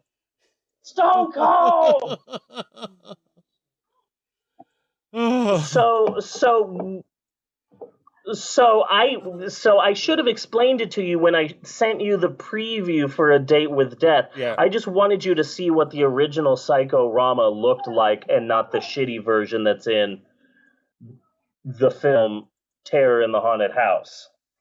It still looked awful. The font was awful. Well, they mentioned in the preview so anyway, that made me think it was that movie, so I didn't check my notes. But while I was doing that, I was like, okay, and he said it also had another name, so I go through IMDb to find the other name, and it's something like The Man Who Is the Devil or something like that. So I go and I look for that. It's like, okay, well, this is it on another name. And I had found a copy by a horror host, Bobby Ganmore or something like that. And I started watching that a little, and I had seen this before. It is a Lon Chaney movie. It's an anthology, kind of like hosted by Lon Chaney Jr. He's almost as drunk as he was in Frankenstein versus Dracula. Yeah. Just really drunk through his whole performance. It's pretty cool. Yeah. That's all I wanted to get to. That I found another weird fucked up movie. Yeah, so Terror in the Haunted House is just it's a haunted house movie, and those are sort of typical. They follow a very similar format, and they get boring and bland and a lot of talking. But in the spirit of William Castle and Alfred Hitchcock, every stinker can become a box office smash with what? A gimmick. A gimmick. Even Harryhausen had a gimmick. Yeah. Terror in the Haunted House is just a boring-ass clunker of a spook house movie. But what made the film notable is the fact that it used Psycho-Rama, where the filmmakers inserted subliminal messages into the movie, just like Fight Club and the penises. Yes. They would flash words in just one frame of the film to scare you into, the film is boring, but there's secret messages in the film designed to try and make the movie scarier.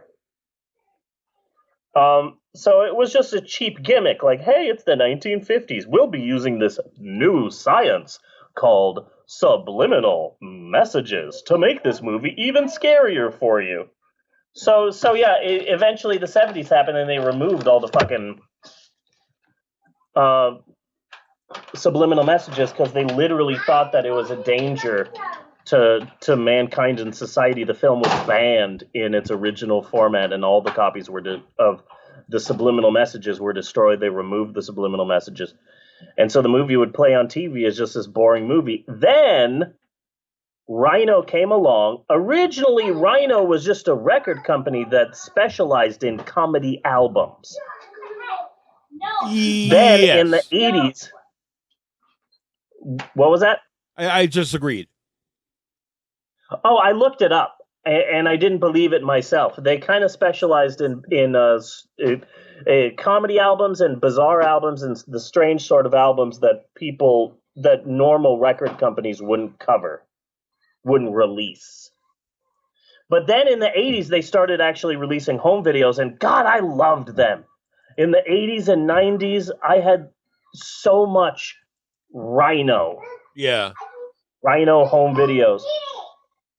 Nowadays, I only had an Aerosmith tape, which they did for Permanent Vacation, which was their downfall, if you ask me. Yeah. So, okay, let me just try to run through that real quick. I really liked them when they started. They were really a hard rock, heavy metal band, you know, really up there with Zeppelin and things like that. Then Joe Perry left, and Steve Tyler kind of did good on his own with like one album. Forget the name. I forget the name of that Honkin' on Bobo. Honkin' on Bobo. And then Joe Perry came back for Done with Mirrors, which I think is one of their best fucking albums. Done with Mirrors was really good. And then the very next album was Permanent Vacation. And I was like, wait, what the fuck? What happened? Yeah, what happened? That's when they became too big for their own good. Yeah. For their own britches. Yeah. Yeah. Yeah. Too big for their britches, I tell ya. And I haven't given a shit since. I went to rhino.com and they don't do video anymore, DVD. They don't release movies at all anymore. Now they're just a fairly bland record company, and that's really sad. I had Alice Cooper's Welcome to My Nightmare from Rhino. Yeah. The actual stage act, which was really was just kind of weird and cool. I mean, good fucking God, that's a performance. Yeah. You know? You know what they have on Netflix right now, Bunny? What? A filmed version of the stage musical Newsies. Oh God, I think I saw that. Not that I saw that. I saw that though. Yeah, calm down. I know you're excited. You know what else starts today? What? I heard on Netflix. The new Lost in Space. Oh, I've been seeing that on Facebook, which I've been dabbling in. Yes, I've noticed. Yeah. Good for you. So unfortunately, the original version of Terror in the Haunted House just does not exist anymore. In the original, they would flash words like fear and scream and death. Vote Republican. This version, this version has less frightening and more cheesy subliminal messages like "Bye Rhino" and shit and cheesy monster faces. Unfortunately, the original version of this movie is just not available anymore, which sucks. But in all reality, I don't think that some slightly different words flashing on the screen would save this 76-minute shit burger of a film. I mean, I could not see us focusing a whole damn episode of this podcast on just this shitty movie. And that is why this movie is homework, because it's like a preemie. It's not long enough. It's not strong enough to grow to full size. Yeah. This movie just can't make it on its own. The plot, which is inconsequential, is about a mysterious couple that won't stop fucking talking. There's so much talking in this movie. Just stop talking. Yeah, okay, but you remember that middle bit? Okay? Right around, I don't know, was that not a clear prediction of the Gulf of Tonkin attack that would happen a couple of years later? Oh, absolutely. You know? Absolutely. Yeah. Well, not a few years after that. Yeah. Yeah. Yeah, I mean, that's fucked up. That's Yeah. fucked up like that goddamn Malaysian flight. You know? Yeah. Yeah. So it's a husband and a wife, and the wife is haunted by dreams of a scary, frightening house. Then they move from Switzerland to America, and what is their new house? The answer will surprise you if you've been living in a bunker since the 1940s. No, you cannot have this lifesaver. You do not understand that you don't bite it. You are immediately going to break all of your teeth, and you can't write in this. This is destinies. You cannot write in this, okay? You're just striking out left and right, Eleanor. You're just striking out left and right. Okay. Yeah, you are. But Yeah, I think you have to give this movie a lot of credit for that bold of an opening statement. Yeah. Okay? I mean, right off the bat, it is an indictment of the American society of which this film was existing. So true, buddy. Where so true. Your dream house actually becomes your horror. You see what I'm saying? I mean, it had to have a white fucking picket fence. You know, that's the American dream, growing up, finding your dream house, getting married, and they turned it into a horror. So that's a bold statement for this movie. The film is basically just a bad melodrama disguised as a horror movie, and they won't stop talking. And Emerald saw some of it, and Amber saw a little bit of it. Well, Amber didn't really see it. She just saw me suffering through it. Yeah. Because I'm just sitting there going, okay, this has been on for a half hour, right? 9 minutes? Are you kidding me? You are driving me insane, movie. So the plot just twists and turns, but not like a thrill ride, more like an intestinal track. Yeah. One thing I will say is that the film was very frightening in the sense that I watched a big chunk of it with Emerald, and I realized that I could literally wrap my hands around Emerald's neck and choke her to death if it meant getting out of watching this film. That the movie was just so bad that I'm like, what if I just snap her neck? Do you think that would get me out of watching the movie? And I would have 25 to life. Yeah, but not 25 to life watching the movie is what I'm saying. Probably just make you watch that movie on an endless loop for the rest of your life. No, this is Oklahoma. They'd make me watch God's Not Dead. Wait a second here. Let's back up a second. So you were talking about choking your child to death. Yes.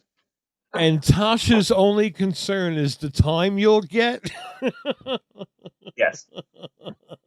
She's a very rational person. Excuse me, I didn't say that was my only concern. I'm pretty sure she did say that. She kind of said it without saying It's your it, first concern. Yeah. No, it was rebuttal. Would it get me out of watching this movie? Well, it'll probably get you 25 to life. I mean, If Emerald is there, honey, you better start looking for an apartment for your own safety. Remember, I'm a biological kid. I can go to foster care. well, I mean, Emerald's technically not biologically his either. I'm just so- throwing that out there. For if you guys ever decide to go crazy and murder people, foster I care. wouldn't murder my own kin. Foster care before you murder me, then. I wouldn't murder you either. Look at this, you guys. Why are you doing this? You're tearing me apart, Lisa. Nice. Nice. 20 points for Gryffindor. But I'm not Gryffindor. Hey, honey. I'm Gryffindor. Thanks, Dad. Apples and oranges. All that effort, and I don't even get the point. Apples and oranges. Apples and bananas, kids. Anywho, that is it for homework this week, and we here at the Pope on Film podcast sincerely hope that your hearts, minds, and arteries have all been suitably opened. But don't think that you're getting out of here that easily, Buck Chacho, a combination of Bucko and Muchacho, verbal copyright 2018, Reverend Steve and the Pope on Film podcast.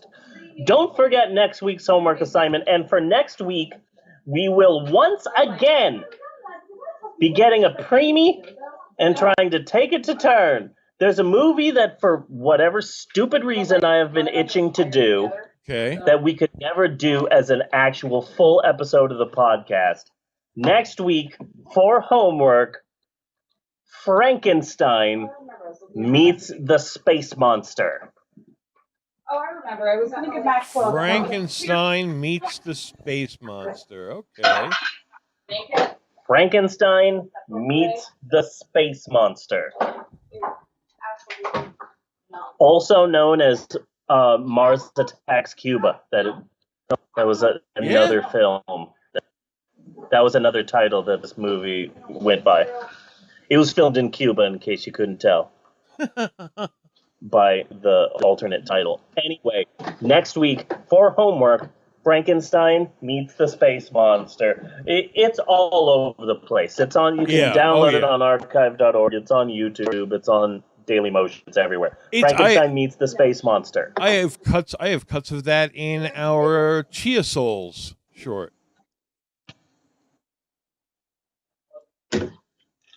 I'm not sure what you said. It got a bit garbled.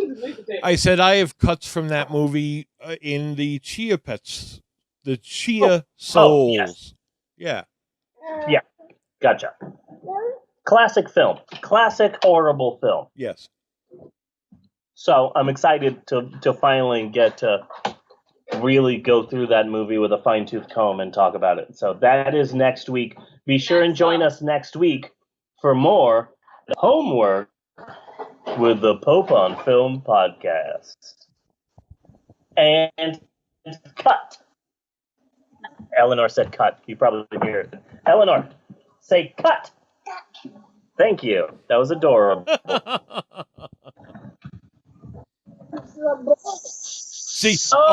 we were a little late with Maxwell. Okay, Eleanor, we get to train her right from the beginning. Yes, very early on. Yes, you're training this child, and very early on. She will grow up to be the podcast messiah. Yes, yes, she's the chosen one. Sorry, Maxwell. He's going to be John the Baptist. That's gets there a couple of years too early. John the Baptist. Yeah. Yeah. Maxwell, you're John the Baptist. Yes, you are. Yes, you are times infinity. So, Bunny. Yes. If you are a long-time... Thank you. If you are a long-time listener of this podcast, then you know two things about me, Reverend Steve. One, that my wife and I are absolute besties, despite never having sex. And two, we've had at least 3 times in the last year. True. Oh, I was saying in the last 13 years. In the last 13 years, yeah. We've had sex at least 3 times. And number 2, I am a lover of history. I am a regular historianitist, which is a technical term that only we historianitists use. But I'm also a storyteller with my own unique style. So what I like to do is I like to get a little-known story from the history books and reword it via my own unique razzmatazz. Yeah. Which people should use more. And I don't know why people don't use the word razzmatazz more, but I'll tell you who I blame. I blame Donald Trump. Do you know why I blame Donald Trump? Anymore one reason is as good as the other? No, because Obama had more razzmatazz. Yeah, he did. Yeah. And so that is what this is, another exciting and educational installment of our long-running series, Steve's Historical Approximations, or SHAP, as I like to call it. Whether anyone else likes that or not, I'm hoping that SHAP takes off, Teens start wearing SHAP hats to the mall or whatever has taken the place of the mall in the life of a teenager. In fact, I think that SHAP could really be the next BIM, Yes, it could. Really think that SHAP could take off. Citizens, be sure to wear your SHAP marks in public. So this week's SHAP is an interesting one. It's the story of the missing link that was frozen in ice and how it went from a major national obsession to hiding in the back of a gift shop in Austin, Texas. It's the bizarre true story of the Minnesota Iceman. Okay. So back in the 1950s and the 1960s and the 1970s, that was when you could still catch a good, creepy, and possibly illegal traveling sideshow. Yeah. It would pop up in an abandoned field, a bunch of sketchy guys. There was maybe a tent with women getting naked, very dangerous rides. Yeah. Possibly something with a monkey. So back then there was a trade magazine called Amusement Business. It was an insider sideshow magazine. This is the place where you find the first article written about what they then called the mysterious Siberian creature. The article appeared in Amusement Business magazine in July of 1967. The article said that to see the creature cost 35 cents, 25 cents for children. The so-called Siberian creature was frozen in ice in a coffin. So it's this big, huge coffin that is frozen in ice, and it's constantly frozen via a generator that was connected to it. Yeah. This thing toured all over America, going. Eleanor, what, baby? Puppy? Yeah, I like puppies too. Thanks for pointing that out. That's awesome. Keep doing what you're doing. So the mysterious Siberian creature toured all over America, Illinois, Kentucky, Arizona, Minnesota, Kansas, and even the Oklahoma State Fair, which we haven't gone to because the California State Fair was so great that there's no way that my family can go to the Oklahoma State Fair and not be depressed off our fucking asses. Okay. All right. So inside of this frozen coffin, it really looks like a really big, really tall, like one of those giant freezers, but it's on its side. Yeah. Except the top of the freezer is just ice, so you can look inside of the freezer. Inside of this freezer is a 6-foot-tall, hairy, man-like creature that its owner, Frank Hansen, claimed to have purchased in secret in Hong Kong.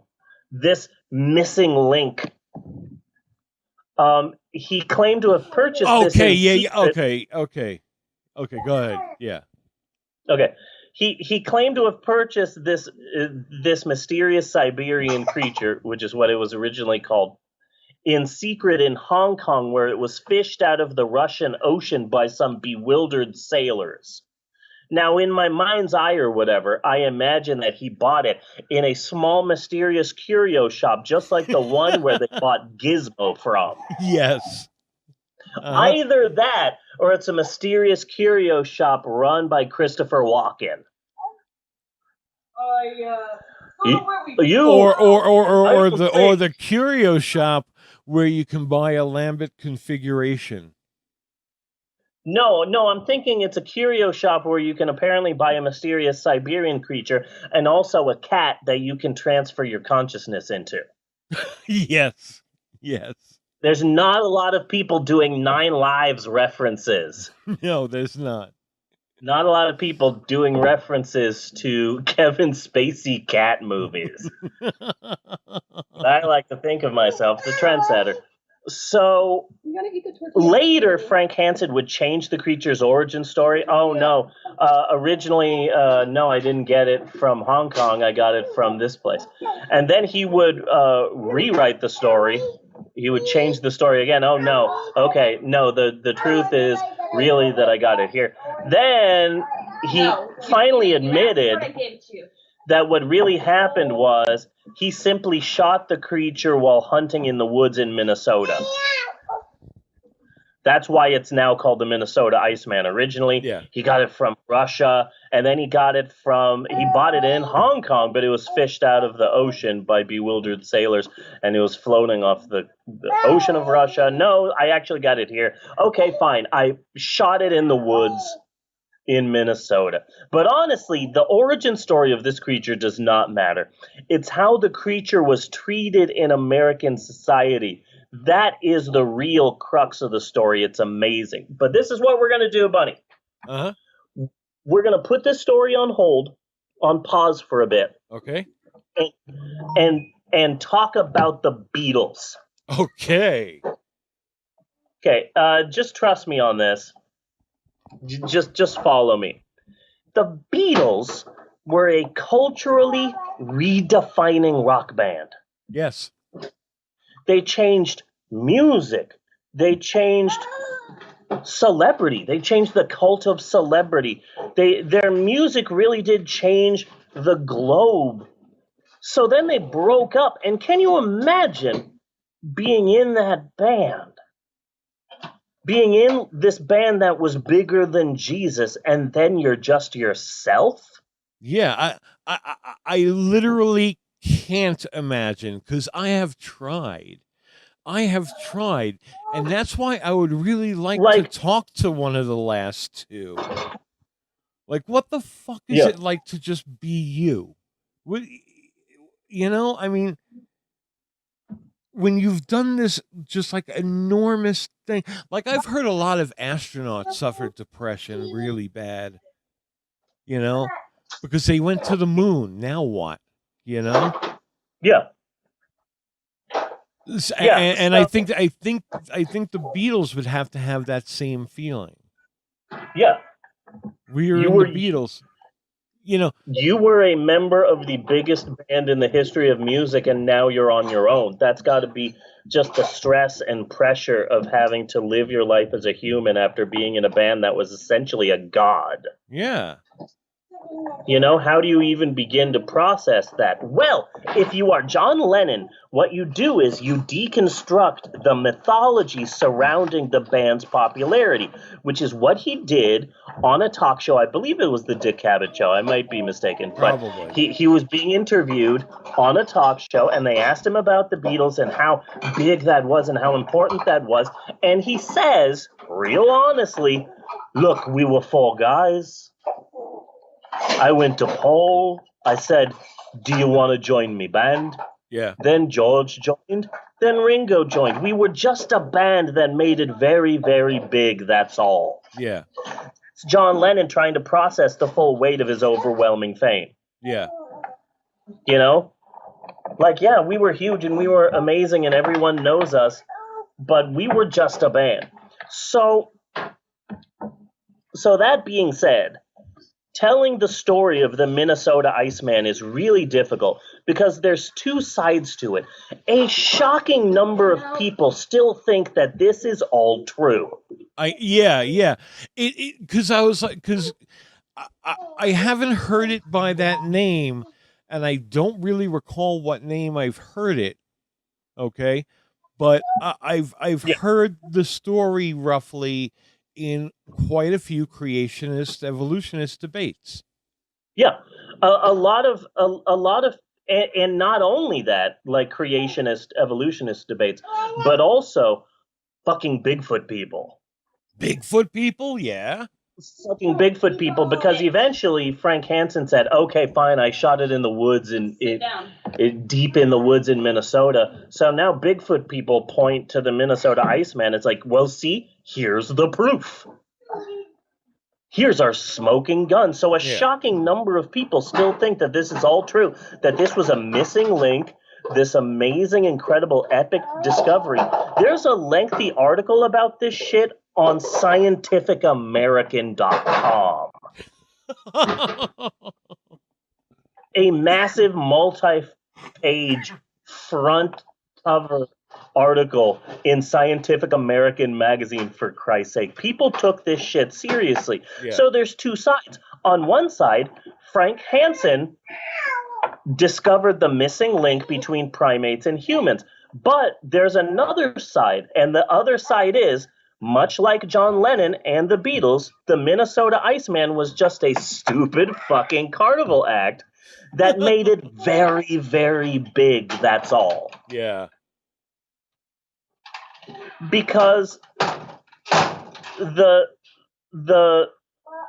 creation was the creature was really just an original take on what carnies used to call a pit act, where there's a pit of some kind, or in this case, an ice coffin, where people paid and then gathered around the pit and then gawked at whatever the amazing wonder is.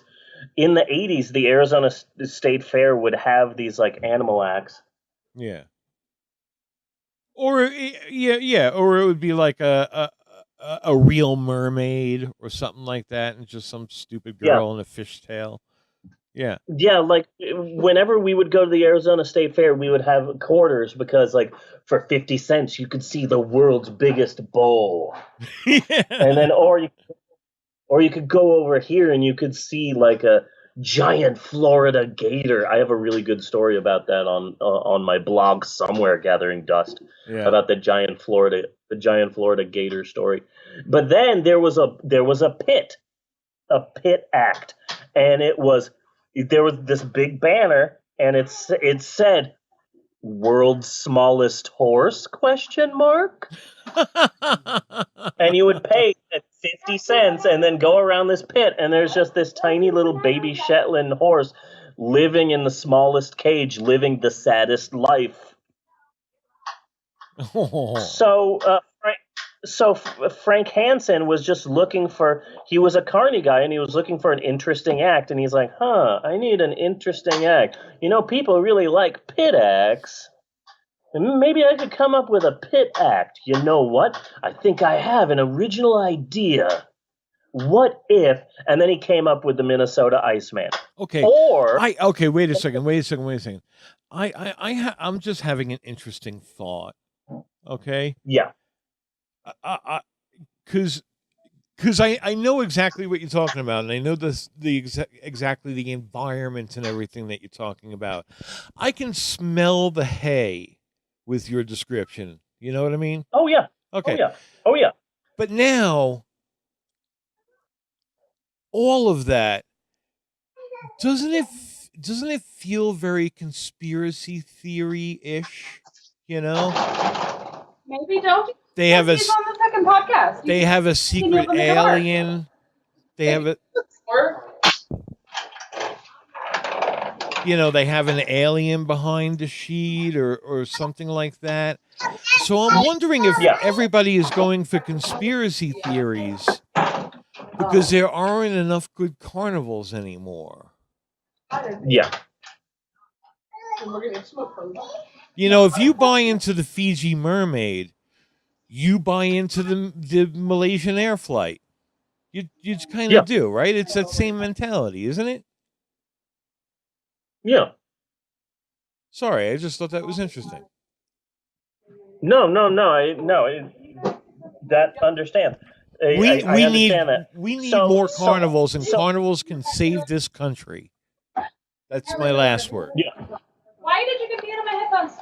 So it's difficult to tell this story because either Frank Hansen came up with the most popular pit act in the history of mankind, or he literally was just hunting in the woods in Minnesota and accidentally shot a Bigfoot.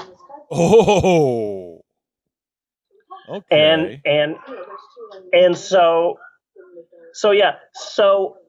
I didn't expect Deanna to be listening to this part, and I hope she doesn't get upset because I came up with one joke that I thought may or may not upset her, but now she's back eating ice cream on the couch, and so I'm just gonna power through this. Okay. So this thing, the Minnesota Iceman, it toured all over America for like 2 or 3 years, literally all over America, every major city, every small city. This thing is touring all over America. And so a few tiny local papers write articles about it. Then a few bigger papers write about it. Then major papers write about it. Then there's articles in the New York Times about the fucking Minnesota Iceman. Then magazines are writing articles about it. Then in 1968, 2 noted cryptozoologists decide to examine the Minnesota Iceman.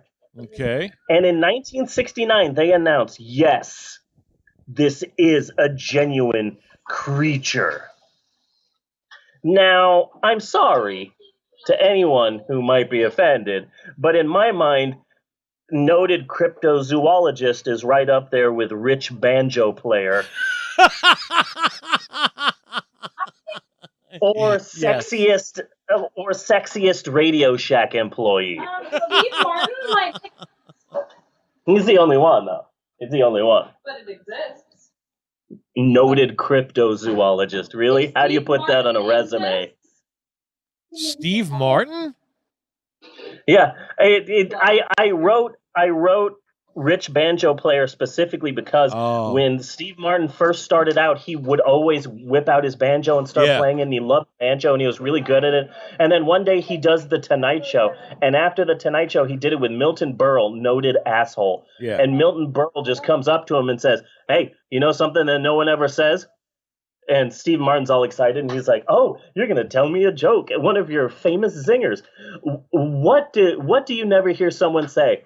And he says, "That limousine belongs to the fucking banjo player." And that caused Steve Martin to not play the banjo for like 2 decades. Yeah. But eventually he got back to playing the banjo, and now he releases albums and he like tours doing music. And yeah, he's the only rich banjo player. But the thing is, he didn't get famous for the banjo. No. Okay, you didn't say famous for the banjo or rich for the banjo. You said famous, rich banjo player. He's rich and he's a banjo player. Technically he's a rich banjo player. Right. In the same way you can. No. In the same way you can refer to Woody Allen as a rich clarinet player. Yeah.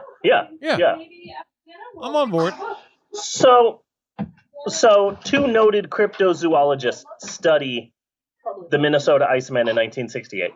In 1969, they announced, when we examined the creature, there was putrefaction on the body where some of the flesh of the creature had been exposed from the melted ice. This is proof that this creature is real. Also, when they were examining the creature, the glass screen cracked, and a disgusting smell came from inside, a smell that could only come from a decaying corpse. So these 2 cryptozoologists write a lengthy paper explaining their findings in a noted Belgian science journal. Okay. They announce their findings. Thanks again, Belgium. Yeah. They announce their findings. They say that the Minnesota Iceman is a legit hominid, and they called it a new species called Homo porguadus.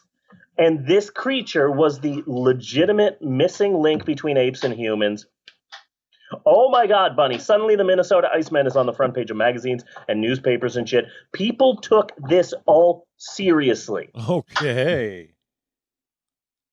So From much a so that cryptozoologist. people took this so seriously that, like, in the late 60s, early 70s, finally, a scientist from the fucking Smithsonian cracked his knuckles and said, "Hold my beer." So he goes to Frank Hansen and he says, "Okay, I'm sorry, but I'm sorry, Belgian cryptozoologists. Let's have an American Smithsonian scientist examine this creature." So he goes to inspect it, and almost immediately he just turns around. Yeah, total fake. Jesus fucking Christ, guys, really? This is all bullshit. This is all bullshit. This is like a styrofoam thing with like hair glued on it, and it's in ice so that the ice covers up the fact that it's fake. Like, how did you all believe in this? So then, and why did it have to be kept frozen? Yeah. So then Frank Hansen says, "Well, I was afraid the original would be damaged, so of course it's a fake. I switched them." Oh, that is the fucking same as the alien autopsy thing. Yeah. I switched the original with this fake one because I did not want the original to be damaged. Hello? Mm-hmm. So after the Smithsonian debacle, the Minnesota Iceman toured for a few more years, but it was obvious, it's like the 70s now, people are wearing bell-bottoms and getting groovy. It's obvious that the New York Times article writing days were over for the Minnesota Iceman. So eventually, it's the 70s, the Minnesota Iceman retires from the touring carnival biz, and it disappears for decades. It just completely disappeared, and the only people who remained talking about the Minnesota Iceman were fucking Bigfoot people. Really? Okay. Yeah, Bigfoot people still talked about the Minnesota Iceman. They're like, "Oh, the Minnesota Iceman, what happened to it? It disappeared. You know why it disappeared? It disappeared because it was a Bigfoot, and people, conspiracy." Yeah. To this day, Bigfoot people think that the Minnesota Iceman is it. So, the Minnesota Iceman is gone, right? Yeah. Then a wild story emerged. So, also, I haven't tried checking it. I haven't tried tracking it down, but the Minnesota Iceman was apparently in a really good 80s episode of Unsolved Mysteries. Robert Stack style. Really? Okay. Yeah, I love Unsolved Mysteries. So a separate story emerges. Like you're playing Pokemon and you're going through the bushes. Suddenly a wild story emerges. It's Austin, Texas. Austin, Texas has always been sort of like the home of the odd and the strange. So a gift shop opens up in the Congress Avenue district of downtown Austin. They sold postcards and knickknacks and various typical gift shop sort of stuff.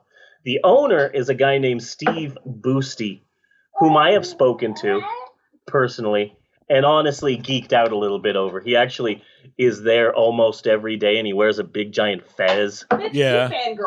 Yeah, I fangirled over Steve Boosty. Because I'm like, oh my God, that's him. I saw him on the Travel Channel. Yeah. I read articles about this guy. He literally came up to me and he whispered in my ear, he's like, honey, that's him. The one in the fez. That's the owner. Talk to him. Yeah. I was like, oh my God. Yeah, I was super excited. So Steve Boosty's kind of a weird guy, and he decides, you know what? I've got some kind of weird, odd items. I'm going to show them off in the back of the store. And so he put some of his weird, curio, bizarre oddities in the back of the store. And then, like a couple of months later, he notices, oh shit, people are coming in just to see the odd shit in the back of the store and not buying anything. They're just coming in, looking at the stuff, and then leaving, and that's it. So he goes, okay, well, I've got more weird stuff. Maybe I should put some more weird stuff in. It honestly is making me cry. And then so more people came in, looked at the stuff, and then left not buying anything. So he's like, well, that's all the odd shit I have, but what if I can collect some more? So he spends millions of dollars, like, looking for the weirdest, bizarre, crazy things. And then, boom, in 2007, in the back of his gift shop, he opens the Museum of the Weird. Okay, cool. In the front of it, it's a small, odd gift shop, and I'd like to take this time to say that my wife bought a dead baby octopus in a jar. Nice. No, I would go for that. I would totally go for that. Yeah. Like I said previously, I've always wanted a pickled punk. Yeah. You know. Yeah, the, they had dead, all these jars, the dead like, babies in the jar. Yeah, they had a bunch of that stuff, but it was like dead animals and creatures and stuff. And Natasha had to get the dead baby octopus. Yeah. It's in a jar. It's in our room. It's by our bed, It's on my dresser, which is by our bed. next to my tentacle fingers. Yeah, next to your tentacle fingers, which you also got at the Museum of the Weird. Are you done? The place is amazing. I love tentacles. And then you go to the register and you buy tickets, and then you're taken on this tour throughout the winding corridors of the back of the gift shop.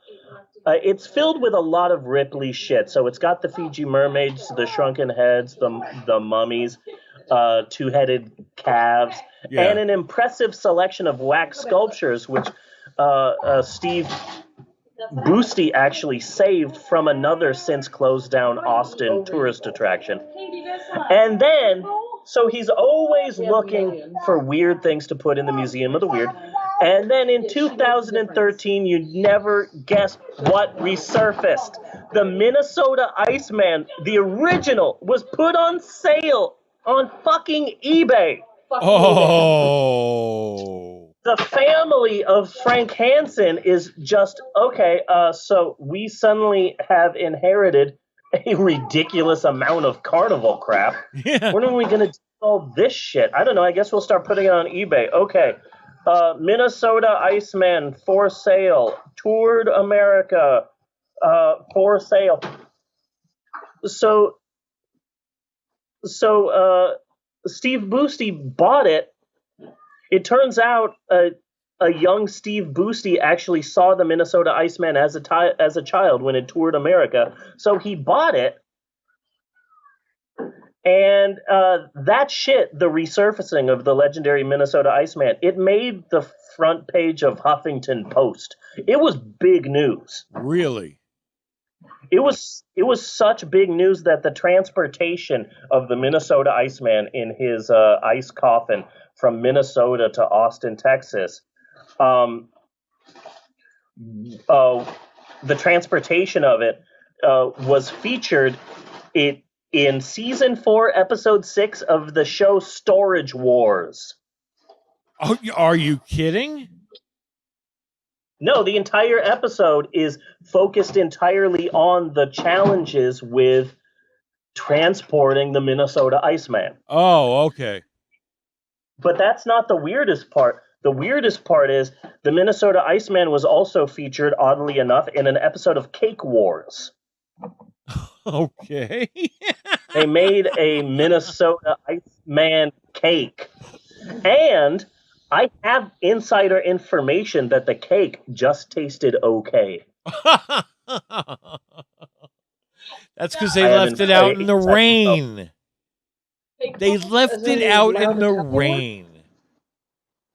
Cake Wars. Not Cake Boss, Cake Wars. Cake Wars, Cake Boss would have been so different. Yeah. Okay, so we's gonna make an Iceman cake, and they'd be like, "What?"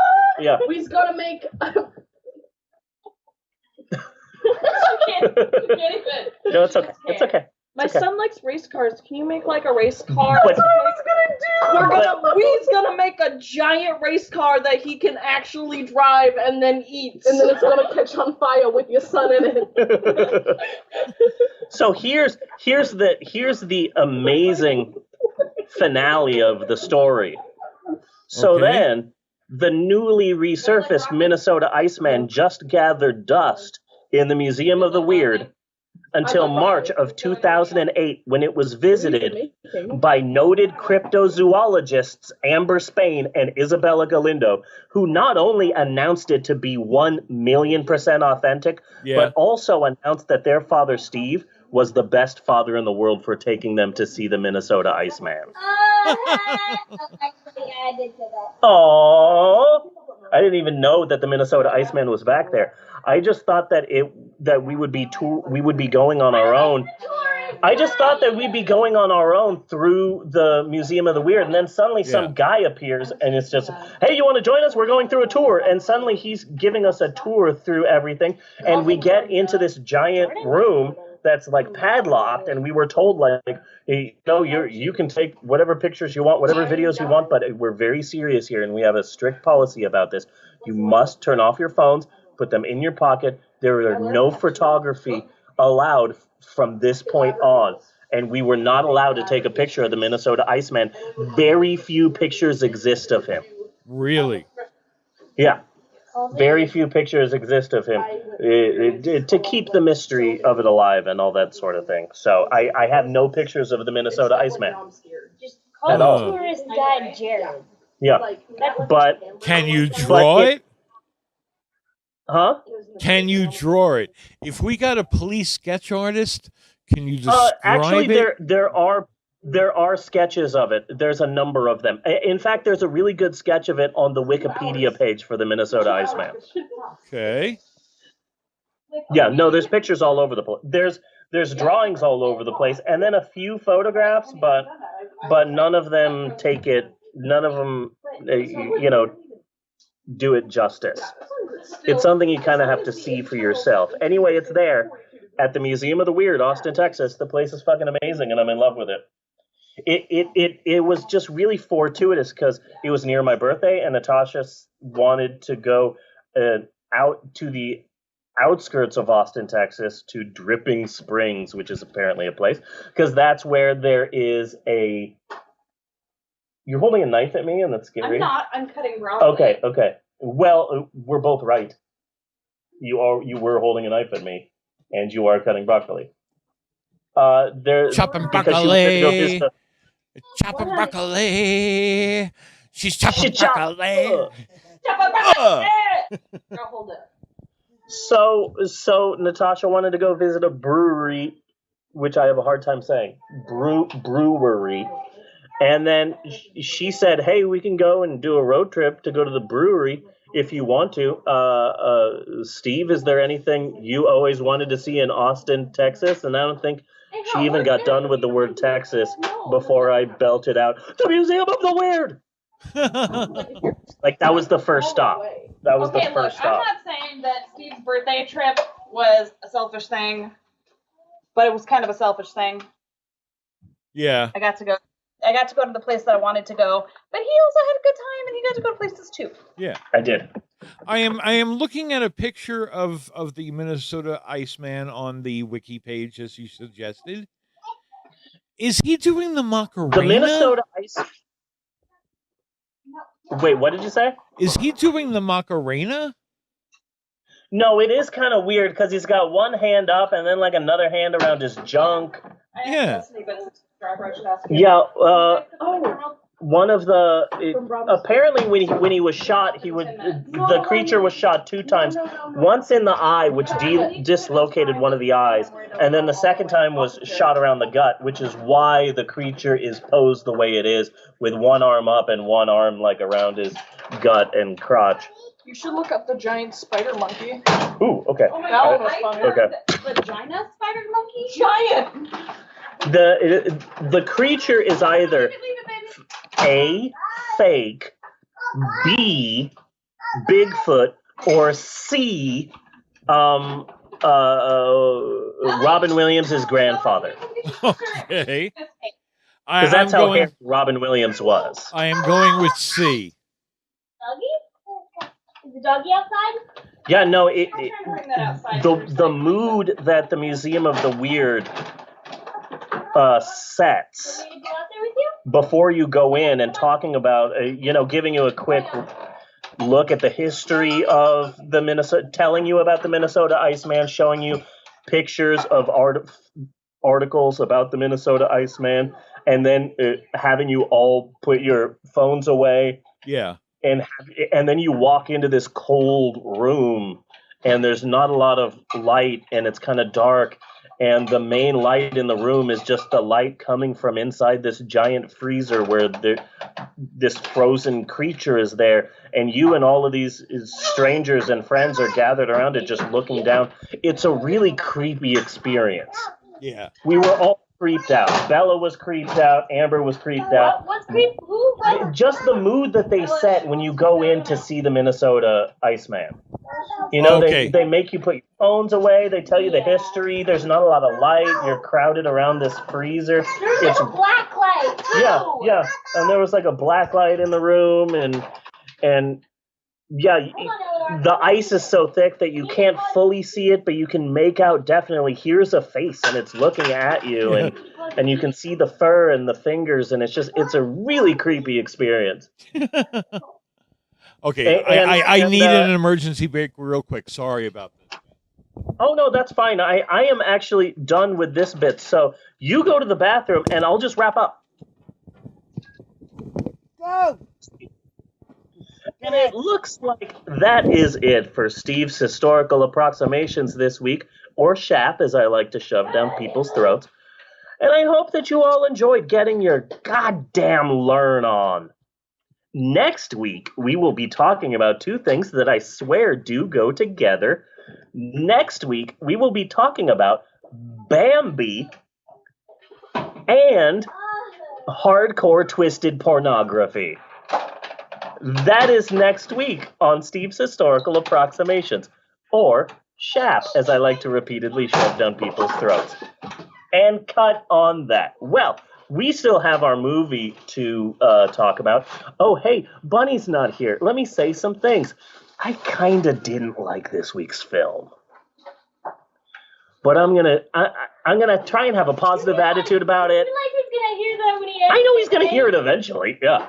But I knew he liked the film, and you Google the film, and there's all these articles talking about how this is like the second coming of fucking Jesus Christ, this fucking movie. Speed Racer, undeserved gem, one of the greatest films of the 21st century. Like, Jesus fucking Christ, calm your asses down, people. So like, I'm gonna try and have a positive attitude going into this week's film. So that'll be fun to watch, to listen to. Or watch, I guess, if you're listening to it on YouTube. But before we get to that, maybe we should take a break. Should we take a break, Bonnie? I think we should take a break. And also, Steve, you're so handsome, and I love you, and I want to have your babies. Thank you, Bonnie. Also, your voice is a bit weird, but whatever. We'll just power through it. We will be right back with more of the Pope on Film after these commercial massages. Do do do do do do do do do do. Skiddy papa do wow. Hey.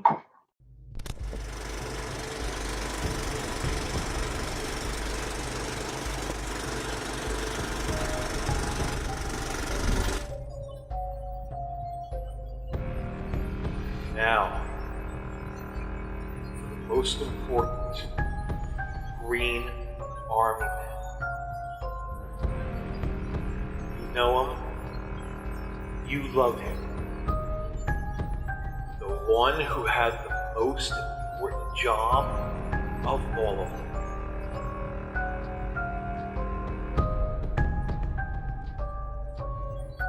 The Minesweeper. The Minesweeper.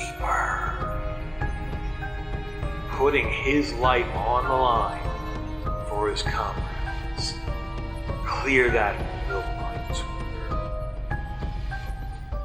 Minesweeper, never went away. You still see him walking along America's beaches. Oh, his shorts are kind of saggy. So are his tits. When he picks up the bottle caps, the lost quarters, the occasional engagement ring, all over America's coasts.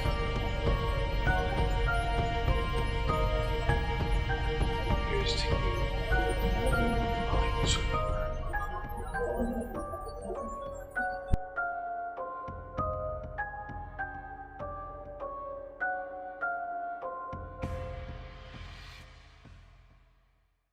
Go here, boop, podcast.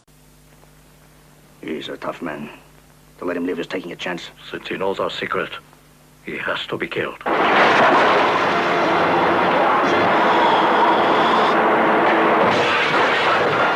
Terry Seguri, 6'6" of half-breed fury. But he's got a little problem. He has a hard time making friends. You tell that bitch who sent you here how sorry I am I can no longer be her friend. The Street Fighter. If you've got to fight, fight dirty.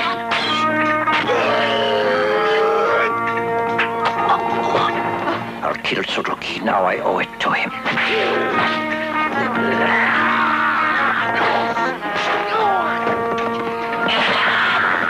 I'm sure you're the meanest guy in the world. You'd better give up. I'm a master and you're going to lose this game.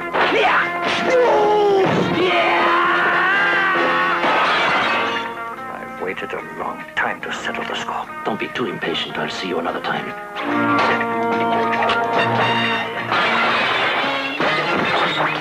Go on.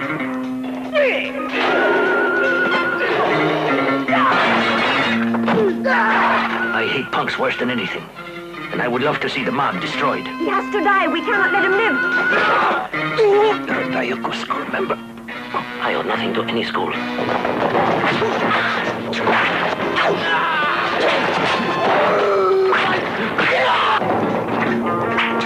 You beat a man, they call you tough.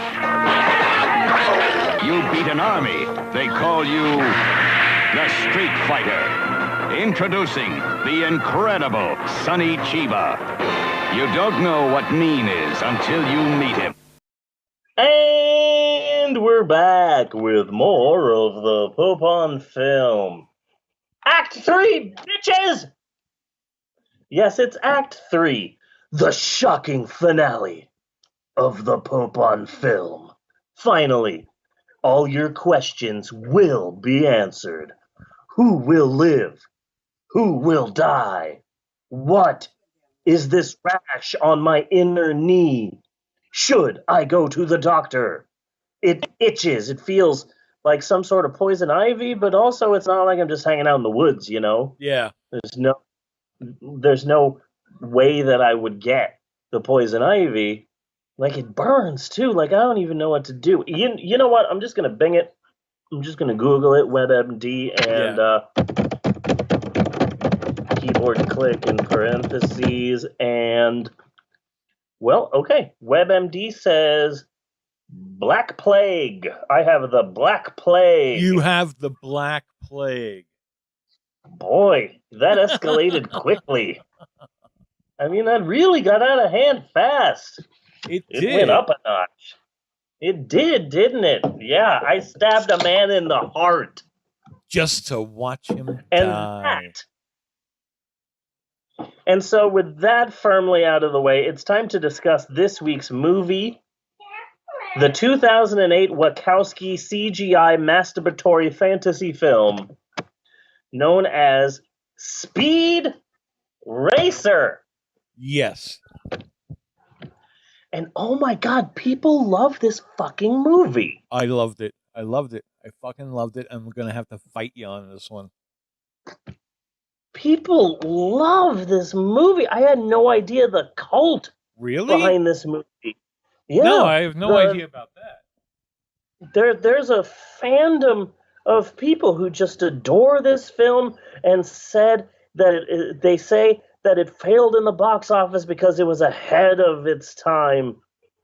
You know, it was too advanced for people in 2008. And, like, sure, there might be something there. Personally, I attribute the failure of this film to two things. Yeah. Number one, we aren't 100% ready yet for all CGI films or CGI heavy films that aren't action, that are like a non-Transformerian. Like, when I think of Speed Racer, I also think of like Sky Captain in the World of Tomorrow. Another movie I absolutely love. I love that movie and Scott Pilgrim versus the World. That's another heavy one, but that one's a bit more subtle and jokey, video gamey in its use. And just whenever one of these movies come out that's just heavy sci-fi, you know, unless it's a freaking Star Wars movie, people are just not ready for it. Yeah. You know? Yeah. In fact, I felt so bad for anyone who had to drive a car in this movie. Mm-hmm. Because I remember seeing the blooper reel in the second Star Wars prequel. Yeah. Which one was that? Not Attack of the Clones. Attack of the Clones. I remember seeing that, the blooper reel, and fucking George Lucas is making, what's her name, Natalie Portman.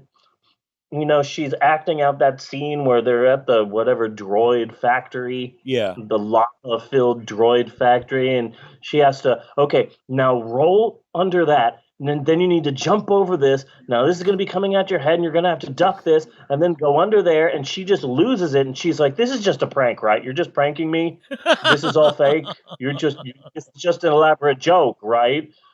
Like this is ridiculous. And George Lucas is just, oh no, it'll look great in post. But it's like, but still, she's just in this giant CGI warehouse pretending that things are dangerous.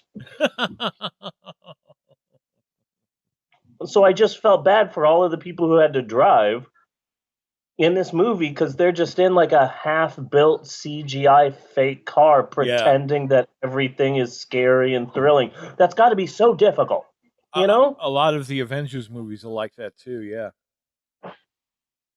Yeah. It's got to be so difficult.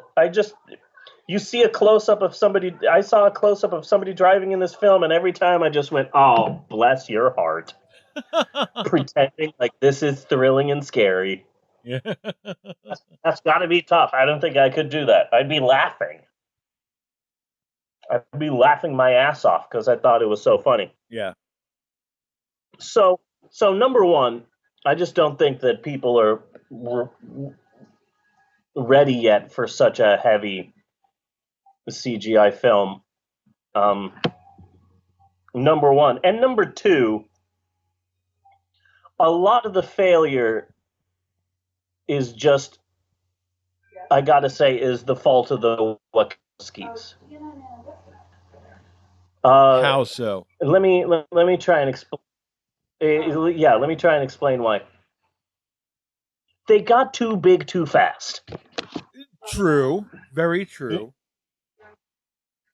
I mean, a large, in my mind, a major reason why people didn't make this film a blockbuster was it was a Wachowski film after The Matrix. Yeah. Mm-hmm. The Matrix was just so big and so culturally defining and culturally redefining, and it changed how people use special effects, it changed so much. It's 2018 and people are still trying to copy The Matrix. Yeah. Mm-hmm. I'm looking at you, Underworld series. You may have fooled everybody else, Kate Beckinsale, but you're not fooling me. Uh-huh. Let's do The Matrix, but with vampires. Okay. Oh. The Matrix, I don't know. The Matrix is just so sad. So sad. I mean, it had such potential. I love the first Matrix film. It's so good. It's such a good film. Uh-huh. It's so it's such a wonderful, rich world, Yeah. and it's amazing, and it's well written, and it's just the best. The second and third film I only saw once, and that was in the theater the day that they came out, and I never saw them again because it was such a fucking letdown. I watch them when I need a good cry, you know? Yeah. I'll put Yeah. on the other two Matrix movies. And especially the Yeah. second Matrix movie, because I liked the second Matrix movie a lot because it was building off of the first, and the mythology. I liked Colonel Sanders, you know? But then the third just Yeah. really fucked everything up. Mm-hmm. And it was like, no. Okay, I can accept that Matrix can that Neo can do anything he wants in the Matrix. That's fine. He Yeah. cannot do out in the real world. He's just Keanu Reeves. Yeah. You know what the fuck is this? He's got psychic powers in the real world now because he's Yeah. Neo. Yeah. Anyway, that was it. But Speed Racer, no, I'm going to have to wrestle you to the death. This movie was, you really have to be a Speed Racer fan. Now, the first time I saw it was pretty much when it came out because I was like, Speed Racer. I loved Speed Racer as a kid. But I did go into the movie wanting to hate it. Okay? And it wasn't for like a few days after. You know, like sometimes you just dwell on a movie. You know, Yeah. I was like, no, that was perfect. That was perfect. That was exactly what it should be. And when I watched it this time, I was totally. We had just gotten back from getting the joints, and I totally geeked out. This movie is like so perfect to Speed Racer. You know, they really hit the tone and the feel. And even the races, you know, even the races. That's the key. That's the key. What you're saying right there. Because at first I'm like, okay, this film is cheesy and it's kind of badly written, Yeah. and the characters are dimensional, and this is like kind of bad. But then I realized, oh, wait a second. I watched a shit ton of Speed Racer, and that cartoon was kind of shitty. Yeah. But it was fun to watch this shitty cartoon. So then I thought, well, if you have really seen the original Speed Racer cartoons, okay, this is kind of perfect. Yeah. This is a perfect adaptation. Yes. It's exactly. cheesy and unrealistic, and none of these things could happen in real life, and that was Speed Racer. Even when I was like, holy shit, they have two Racer X's. That's perfect. Yeah. They have his brother, Rex Racer, who in one shot, he looked almost exactly like Tom Cruise. In the library. Yeah. But in no other shot. Well, I liked this film because I have a sexual fetish where I get off on rich businessmen eating pancakes. Yes. And so I really got off on the pancake scene. Oh yeah, this is an action film about racing, but let's spend a good 5 minutes discussing pancakes. Yeah. Yeah, let's have a 5-minute pancake scene and really get down into the details of pancakes in this car racing film.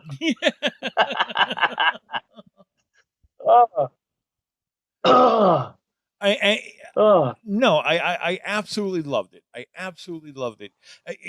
And he was Louis Prothero from V from Vendetta, and Racer X was Jack from Lost. Mm-hmm. Like, what the fuck? Because I had to look him up because like I was just looking at his chin, and I'm like, first, okay, that doesn't look like the other guy, and that chin looks familiar. The thing that I did geek out in one scene. Yeah. Because when I was little, I was a pain in the ass, and my parents wanted to spend less time with me. Did you have a monkey? No, I had a combination TV VHS player. Yeah. That they got me when I was like 7 or 8 that I could have in my room. So, and what they said was, now you can watch TV and watch cartoons and watch videotapes in your room. Isn't that great? But then the subtext was, we will get to see less of you. Yeah. Mm-hmm. And that's great for us. So I would just watch whatever I could. And I was in my room, so my parents didn't care what I was doing. So it would be like, okay, I have school in the morning. I have to be up at 6 a.m. But they are showing an hour of Johnny Carson's comedy classics at midnight. Yeah. I'm going to have to stay up and watch that. I'm a big Karnak fan. Yes. It's painful to me. In a mayonnaise jar on Funkin' Wagner's porch since noon today. Yeah, it's painful to me to say these stories out loud and realize that Bella is me. Yeah. It's painful to me to have it. It's shocking to me that I haven't made this connection up until now. Yeah. That it's like, okay, so I have school in the morning, but they are showing Psycho at 11 p.m. on channel 45. I am going to have to stay up and watch that. So I'm going to bed at like midnight, 1 a.m., 2 a.m. And my parents just don't care. Yeah. They're not angry at me. My parents aren't angry at me like good parents would be. Yeah. Good parents would care, but my parents just didn't give a crap, so I just kept doing it. But I would wake up early on Sundays, because on Sundays is when like the UHF stations would go, okay, we got nothing, guys, because it's a Sunday, no one's watching TV. So let's just throw out whatever shit we can. So like at 5 a.m. they would show an hour of the Cisco Kid. Oh God, I could not get into the Cisco Kid. Yeah, and then the prints are awful. That was the biggest thing. It was like they were so horribly preserved. If you could, or is that an oxymoron? That they're painful to watch. Yeah, and then they'd show the classic Lone Ranger, and then the Many Lives of Dobie Gillis, which I would watch constantly because I just couldn't believe that Gilligan did something else. Yeah. And I would just watch this show and go, he's so good as Maynard G. Krebs. Why do we just know him as Gilligan? This is equally as good. He was the first Shaggy. Yes, he was. How are we not all obsessed with this as a nation? We should at least be obsessed with Maynard G. Krebs as we are obsessed with Gilligan. This is amazing. I am in total agreement. And then after that, they would start showing cartoons, but it would be the bizarre cartoons that a cheap-ass UHF station could afford. So they would show, like, Gigantor and Speed Racer. Or Batfink. Or possibly Courageous Cat and Minute Mouse. And as a child, I watched a lot of Davy and Goliath. Yes. A lot of Davy and Goliath. But I would only occasionally watch Speed Racer. I wouldn't watch it a lot, but then sometimes I would go, okay, I'm kind of bored. Isn't Speed Racer on right now? I'm going to put Speed Racer on. And then suddenly Speed Racer looks at this massive vehicle. Yeah. Wow, that is a giant car. Oh. Yeah. And it would be that episode where there's the giant car. Uh-huh. And it's a car, but it's also the size of like a train. But it goes as fast as the other vehicles, but the giant car is actually like secretly the home of like this mob group. Yeah. And I'd go, oh, the giant car, that's pretty awesome. okay, I'm not gonna watch. So I would watch that episode, and then like a month later, I would go, you know what? I haven't watched Speed Racer for a while. I'm gonna watch Speed Racer again. Suddenly, Speed Racer was face to face with a mammoth vehicle. Oh, that looks like a giant car. Oh, and I'm like, do they only have one fucking episode of Speed Racer? Because I swear to God, I've seen the mammoth car episode like 40 fucking times. Yeah. What is with the goddamn mammoth car? So when I went to watch the Speed Racer movie, I'm like, okay, I know Speed Racer and Trixie and Chim Chim and Pops and all that, Spritle. and Racer X. And Racer X, which has always been the coolest character. I have a general understanding of Speed Racer, but I will say this: there better be a mammoth fucking car. If there's not a mammoth car, I'm gonna riot. And there was the mammoth car, and I geeked out when I saw it. And there's all cheesy mafia guys, and they're beating up the Japanese guy, and it looks like they're in like a nice, spacious living room. Yeah. But then you realize that they're in this giant, massive truck, and I'm like, holy shit, that's the mammoth car! Yes. They're in the only episode of Speed Racer that exists. And I straight up geeked out over that scene. But it was like perfectly cast. You know? Although it was a little creepy being yeah. Okay, go ahead. Because I'm on the Christina Ricci thing too. I had a really hard time with Christina Ricci's character because it's like you're not doing anything, you're not saying anything, you're nothing.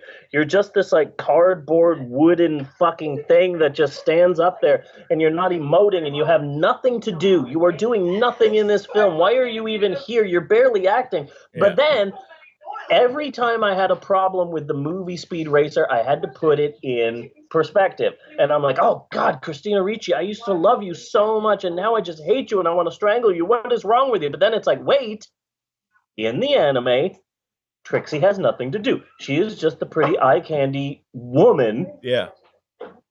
Love interest, and that's it. She has nothing to do. In that sense, when you really put the source material into perspective, okay, Christina Ricci is perfect. Yes. Yes, but the problem I had, she's perfect.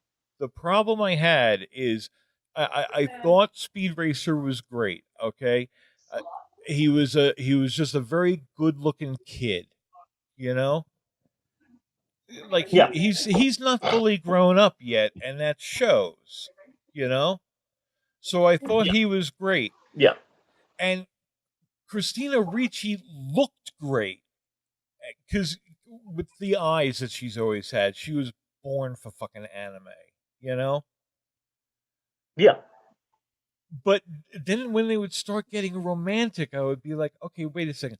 Exactly how old is Christina Ricci now? Yeah, I was kind of doing some math there as well. Because Speed Racer is supposed to be 18 in this movie. Yeah. She had to have been at least 30. Yeah.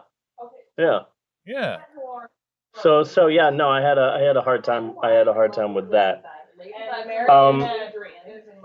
But anyway, The Matrix was so big that anything that comes after The Matrix is destined to not be as successful. Yeah. Because people are seeing any other Wachowski movie they're seeing it through a Matrix filter. You know? I sat down Emerald and I said, Emerald, you have to see The Matrix. It's an amazing film. You got to watch this. So I sat her down and she watched The Matrix and she's like, wow, that's great. Are there any more? And I just went, nah. We don't talk about those. Yeah. Just you don't want any more. You think you do, but you don't. Just let it be, you know? Just let it be. So sometimes you just gotta push back from the table, you know? Yeah. Oh no, I was before stats. I was geeking out through this whole fucking movie. Through the whole movie, I was like, "That's Racer X's car. That's Racer X's car." That was even before we saw Racer X. And it was like, Yeah. Racer X. And then Spritle and Chim Chim showed up. I was like, Spritle is like the pre-Danny Bonaducci. You might be wearing a mask. Oh, what? I'm sorry, what was that? Spritle was like the pre-Danny Bonaducci. And that's how he was. He was like just like a little con man. He was never he never did what he was told. And he had the monkey, which was almost like his brother. Yeah. So that was perfect. And hey. What? No, nothing. You keep going. And when they finally completely tricked out the Mach 5, it was like, okay, here we go. We got the blades on the front, and we got the jumpy things. Yeah. Yeah, when I first started watching the movie, I thought, okay, when he's driving, he's not going to have the buttons that do all the stupid things, right? Yeah. Like this is a semi-realistic like racing thing. He's not going to be like jumping in the air, but then that became the entire film. Yeah. By the time they tricked out the car, I'm like, oh, it's all the stupid things. They're adding the stupid things. Yeah. Uh-huh. I was so happy.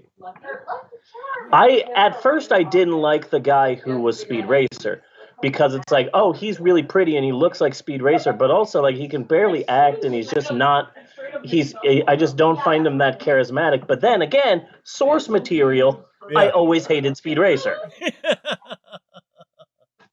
The one thing, and that's it's so like you put it into perspective, and I'm like, oh my god, I would watch Speed Racer for Racer X. Yeah. Oh yeah. I never watched Speed Racer for Speed Racer. So in that sense, they picked the perfect person. He was pretty and he can act a bit, and that's all you need for Speed Racer. Yeah, Racer X was important, and I fucking love that guy. Racer X was the shit. He was just the shit. And he was the Deus Ex Machina of the whole fucking cartoon. You know? Yeah. Speed would get into shit, and if need be, Racer X would pull his ass out. Yeah. You know? And it always ended with a goofy race. Yeah. You know? And yeah, he was always going to the different countries to race in and all of that. And like, I really think they nailed this movie. I would love a sequel. Yeah. Unfortunately, that's not going to happen. No. Because of the stats. Before we get to the stats, I am not qualified to have this conversation, but did you ever get into Sense8? A little. A little? Yeah, Jeannie was watching it a little while, and I was watching it a little. That's that Wachowski TV show where they are all like bound together somehow by a mystical lost kind of force. Yeah, called fucking. Yeah? Was that it? You know what, sir? They had all fucked, and then that gave them all the shining. Really? I'm not sure. I've only watched very small bits and pieces of it. That's why I said I'm not qualified to have this conversation. But apparently, they fucked and got powers. That's not how it works. But that's gonna be a chapter in my autobiography. They fucked and got powers. Okay, but Chapter wait a second. 24. But wait a second. Doesn't that make the whole series actually an advertisement with the tagline of "We're the Wachowskis. Come fuck us." Yeah. Fuck us and you will get magical powers. Yeah. I also love this show. So anyway, Natasha was obsessed with Sense8. Yeah. Yeah, still dealing with that loss. So let's do some stats. I'm really proud of these stats. Let's stat this shit up. Speed Racer 2008 film by the Wachowskis. At the time, I thought for sure that when they got around to doing Speed Racer, that one of them was a woman. I was surprised to still see directed by the Wachowski brothers. I was surprised to see that. Yeah, I thought Lana was already Lana. Yeah, that's what I thought too. But never name yourself. Okay, no, I got to stop there for a second. Never name yourself Lana. Don't do it. If you have the choice, if your parents do it, you're stuck with it, and they're evil fucks. Okay, but if you have a choice of the name, never Lana. Don't go through your life with your first name spelled backwards as anal. Don't do it. I just want to say, and I hope, I'm pretty sure this isn't going to be offensive to the transgendered community. Okay. But what upsets me is that your name is Larry, but then you decide to live your life as a woman. So what should your new name be? You have your choice of names. Yeah. Why choose one based on your original name? Just whatever. You could be called Alessandra. Yeah. Your name was Larry. Now your name is Lana. That upsets me.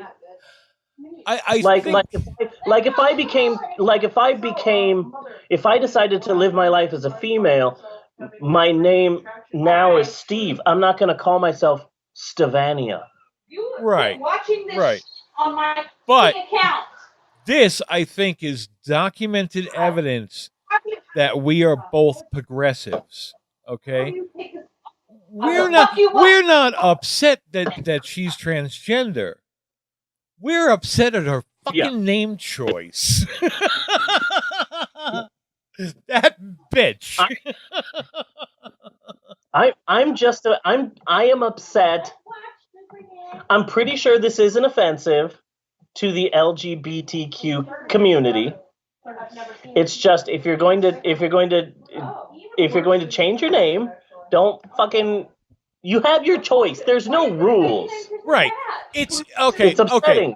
Okay. I understand. I really understand how hard it is to be a transgendered person in our society. Yes. But choosing your own name, that's one of the small perks. Okay? Yeah. It's bad shit. Let's watch it. Oh, my new name is going to be Alistane. Yeah. Watch a movie called My Life as a Zucchini. It's not going. Don't pick a new name based on your old name. That's weak sauce. Yeah. Oh my god. But I think there may be a downside to this. Okay? Yeah. There may be a downside. There might be like a lot of Cleopatras and Helens and those are the only two historic women I can think of. Nice. Which is its own statement. Yeah. So, Speed Racer cost $120 million to make, and that's not including advertising, and they advertised the shit out of this.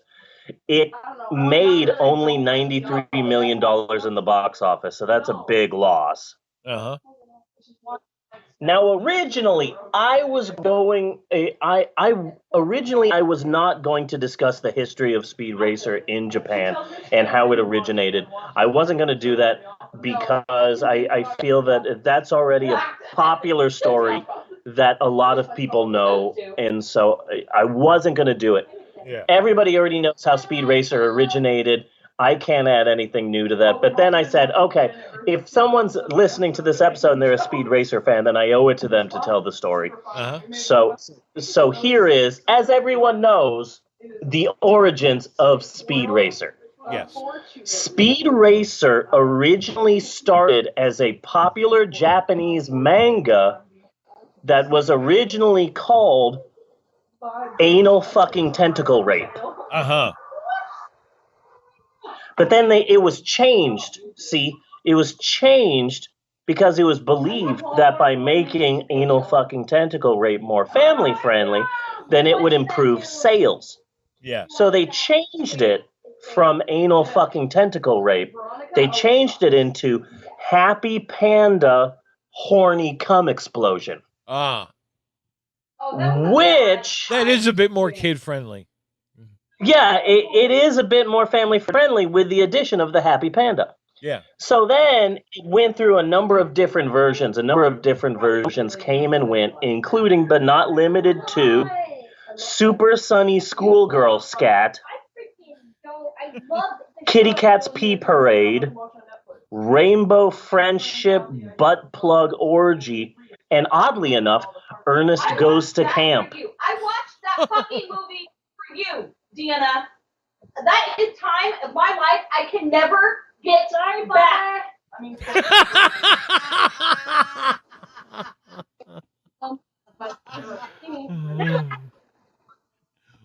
That's why they come me.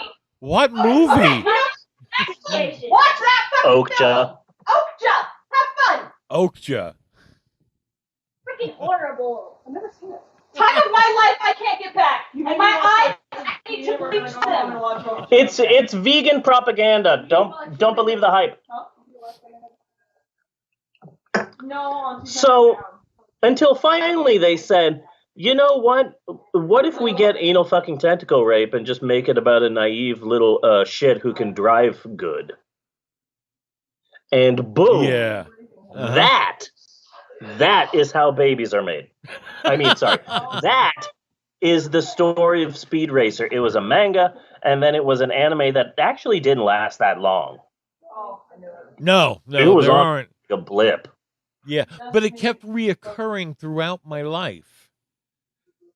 Yeah, because it was Like, a Japanese literally. show that was cheap.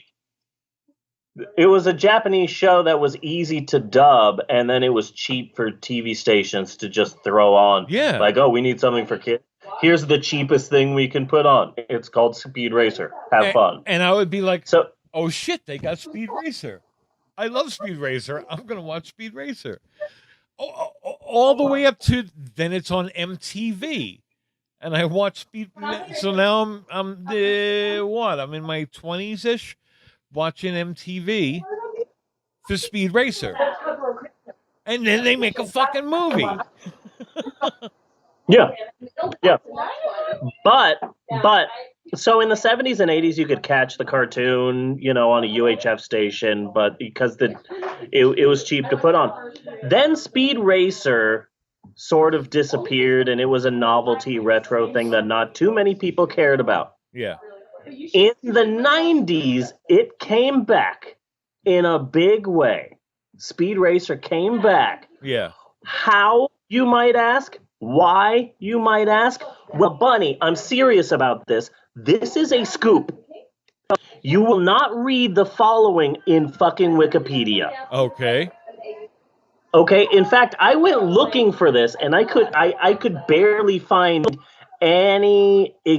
I could barely find any proof of this story's existence. Yeah. But I did find a few tiny articles that mentioned it. This is how Speed Racer came back in the 90s. Okay. Everyone has forgotten this. That's why I sent it to you today.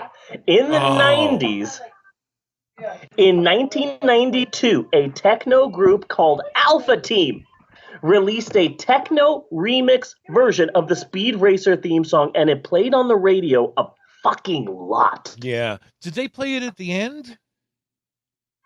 No. They did not. And let me explain why. Alpha Team released two versions of their remix. A clean version and a really fucking dirty version. Okay. Good plan. Always have the clean The version. dirty version. So the dirty version got tiny sound effects that Speed and Trixie would do because it's an animated cartoon. So Speed, is driving and it's scary. So he's doing all these noises like Yeah. Trixie. And then Trixie's making these noises because she's like the worried damsel in distress. So she's going, Speed. Oh no, Speed. Oh. So they got all of these. So this techno band gets all of these sound effects, these moans and grunts from the original cartoon, and they edit it together to simulate Speed and Trixie fucking. And they put it at the end of the song. And here's the crazy thing. 1992, I'm like a sophomore in high school. Yeah. It played on the radio all the time. The dirty version. Yeah? Played on the radio all the time. And I was blown away by this. This could easily be like a Mandela effect moment in popular music, because it would be playing all the time, and I felt the same way I feel to this day when the radio plays A Whole Lot of Love. Okay, yeah. Because at the end, he has an orgasm. At the end of the song, he is that uncomfortable part for me where suddenly he's like, huh? And I'm like, God damn, you're having an orgasm on the radio. How is this okay? Well, Led Zeppelin's A Whole Lot of Love. The same thing with this weird techno remix of fucking Speed Racer. They used Speed and Trixie's moans and groans, and they get faster and faster at the end of the song. And they even play, in the beginning, it's just a simple techno remix of the Speed Racer theme song. Yeah. And then the simulated sex happens at the end. But then they replay a clip of the theme song, and it really does take a different tone when they're simulating the sex. And suddenly they play, here comes Speed Racer. It's a graphic fucking song. And it played on the radio all the time, so much that suddenly everyone in my high school suddenly knows all the lines to a 1960s Japanese anime that they've definitely never fucking seen before. Yeah. Suddenly everyone knows the Speed Racer theme song. And then I think that's one of the reasons why I never saw the movie Speed Racer, is because Speed Racer became big again in the 90s, and I'm like, you people have never fucking seen Speed Racer? Yeah. Where did you see Speed Racer? Suddenly the jocks are playing, having a big football game and singing the Speed Racer theme song. I'm like, fuck you. You don't even, you couldn't even spell anime, And suddenly you consider yourself a fan because you know the lyrics to Speed Racer. No, fuck all of you guys. I hate Speed Racer now out of principle. So what happened was, this song became so big on the radio that MTV, based solely on the popularity of this bizarre erotic Speed Racer techno song, said, you know what? Let's just start showing it. So on Saturday nights, MTV started showing Speed Racer. They would show an hour.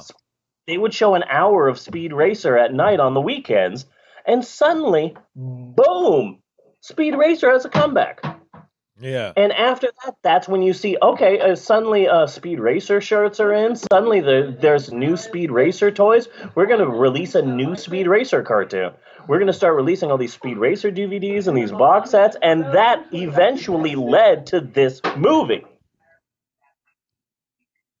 I had heard something about another Speed Racer cartoon that was supposed to have been on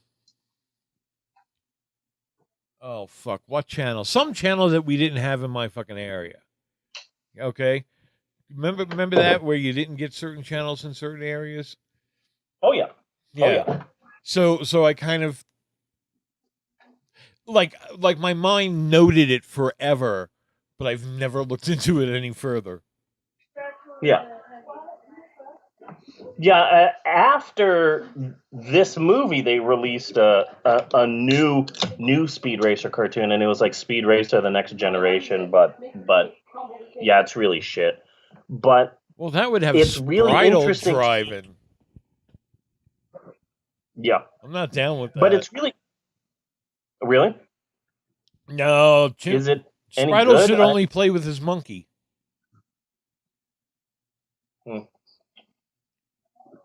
But it's really interesting to me that this week's movie came into being as the result of a 90s techno song about Speed Racer having sex. Yeah. And if you don't believe me, I found the song on fucking YouTube. I sent it to you. I saw it just before showtime, so I didn't actually look at it.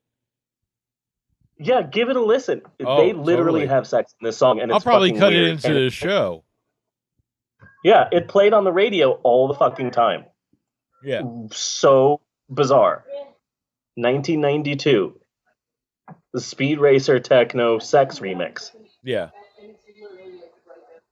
So I want to discuss this film a little bit more. This movie bombed at the box office, and afterwards it was seen as a bit of a joke. Speed Racer was a punchline for a while. Yes. But oh my god, time has been real fucking good to this film.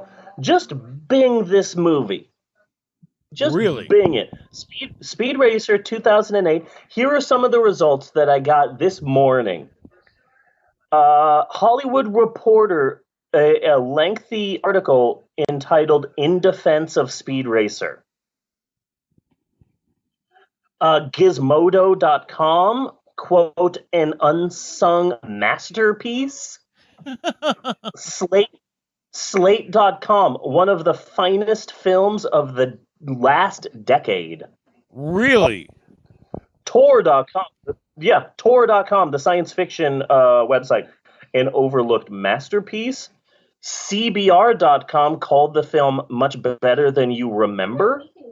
The website Jalopnik called it "way ahead of its time." And a website that I found called lwiles.com called the film, quote, "the greatest blockbuster of the 21st century." Yeah. And I'm like, okay, maybe let's not all go sucking this movie's dick just yet. Yeah, that's all going a little too far. Because really, one of the big things I have is fucking like 2 hours and 20 minutes? No, not for a Speed Racer movie. I mean, I enjoyed it all, but no, it's Speed Racer. Get in, get out. I would go 90 minutes. Yeah. When I first... It is so... See, so now I with sat those down, reviews, I got to start looking to tear it down a bit. Yeah, no, when I sat down to watch the movie, the first thing I said was, Bunny likes this film, so I'm going to try and keep a positive attitude about this. I always heard that Speed Racer was just a shit film, like a really good bad movie, Yeah. but I'm not going to go down like that. I'm not going to automatically start hating this film. I haven't even seen it. So I'm going to try and keep a positive mental attitude about this. Bunny likes it. I'm going to give it a shot. So I sat down, and of course the first thing, like, why are you 2 hours and 20 minutes? Why in the world is this so fucking long? This isn't The Godfather Part 2. It's fucking Speed Racer. We could have clipped a bit because we kind of had multiple bad guys. You know? And then also, and the main problem I had with this film is, what? Are the Wachowskis getting paid by the flashback? That's a weird contract to have. Yeah. Should really change your contract if you're getting paid by the flashback. But honestly, it, like, I didn't like the film, but then I had the light bulb moment. Like, this is based on a ridiculously cheesy anime. Yeah. So, in relation to its source material, no, this is perfect. And they this is perfect. And they hit the card. Okay. It's not so much a cheap anime when you're 5. Yeah, when you're 5, this is a gripping drama. Okay? That's going to be my next step, because I saw the film and I'm like, okay, this is pretty good and I like it. It's a visually stunning film. The visuals and the effects are amazing, but I have a hard time with the length and it's cardboard acting and a bit of the script. But something tells me that if I sit Maxwell down in front of this fucking movie, he's going to be pretending to be a race car driver for a good year or two. That literally, that there's like a 75% chance that if I sit down and show Maxwell this film, that he's going to be running from room to room going.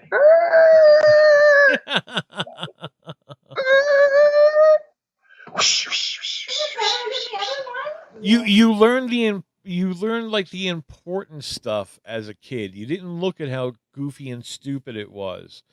So it was like, ooh, Speed, you really shouldn't make Pops mad, and darn that Spritle, Yeah. And I think they really nailed that. They did. I think like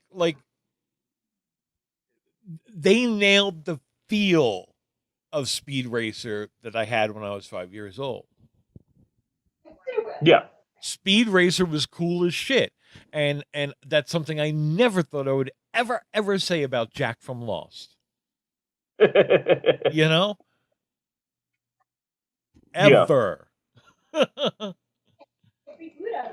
But no, at first I hated this film, but eventually I'm like, no, this is really good.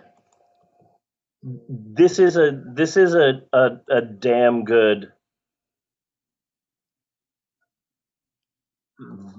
This is the movie, This is the cartoon.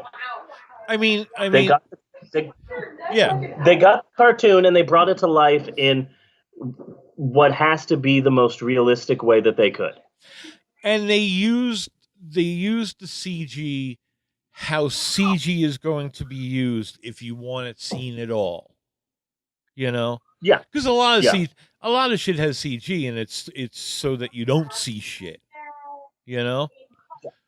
But if you're gonna have a movie that CG is one of the elements, they used it right. They used it to get these incredibly impossible races, things that could never ever happen in the real world, things that are really cartoony, and made it work.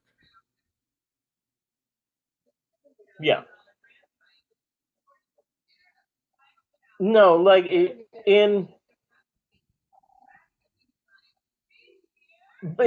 I'll say this: it was fun.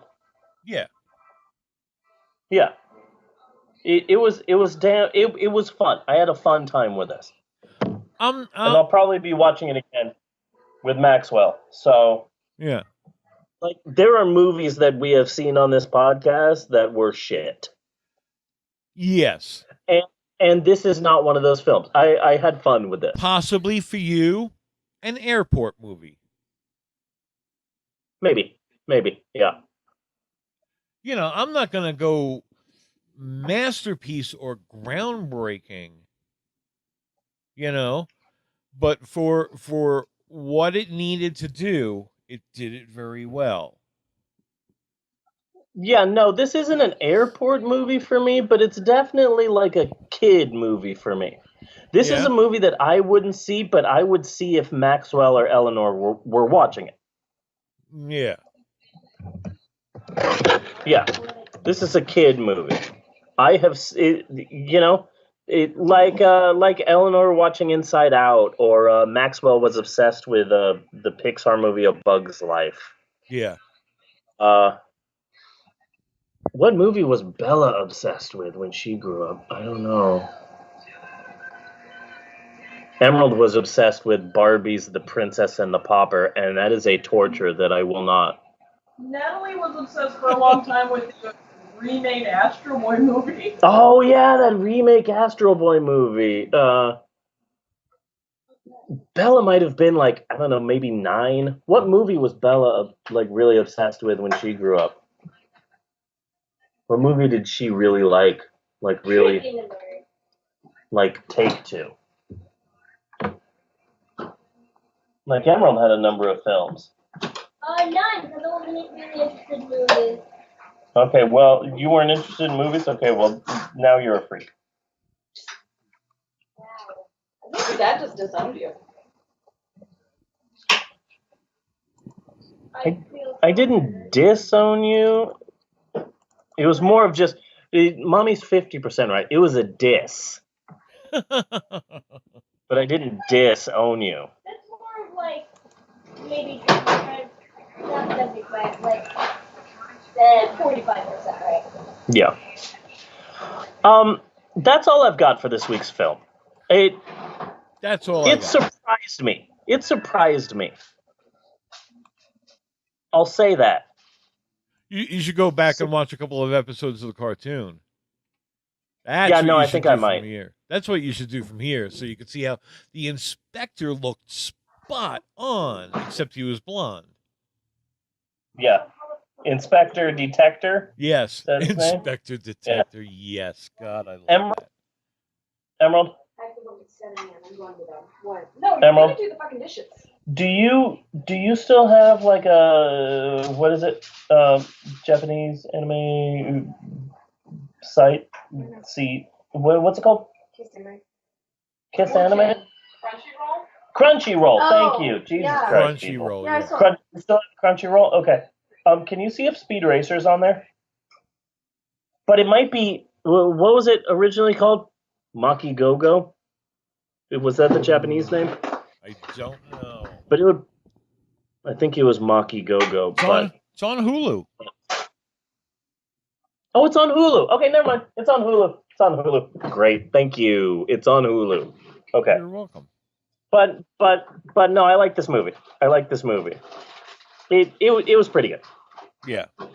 But I'm super excited about next week. I mean, it's in its own category. Like, there's nothing you can really compare this movie to. You know, there's how good it no, is as a movie. You know. Yeah, it's an odd. It doesn't fit in a lot of places. It's a 2 hour and 20-minute massive budgeted CGI spectacle PG rated kids movie. Yeah. Like that doesn't exist. There's nothing else that exists like that. Yeah. You know? It doesn't fit anywhere else. But let me tell you what I'm excited about, and that's next week. Because next week on the podcast, okay, and it should be up on the Cough and like later tonight because it's uploading right now. Next week on the podcast, we are doing the original 70s Jesus Christ Superstar. All right. I'm down. Bella has been itching to do this. Yeah. Jesus Bella? Christ Superstar. You're doing that next week. Super excited. I remember when she was still a little Jesus freak. I remember that too. Bella? Yeah. Yeah. I remember when both Emerald and Bella had a bit of Jesus freak in them. Yeah. Emerald would speak in tongues. It scared us. Full of the spirit so much.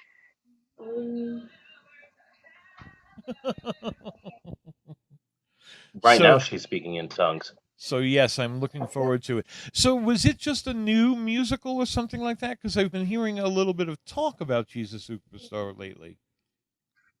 Well, that's what we're going to be discussing because on Easter, they did yet another live musical on TV. Uh-huh.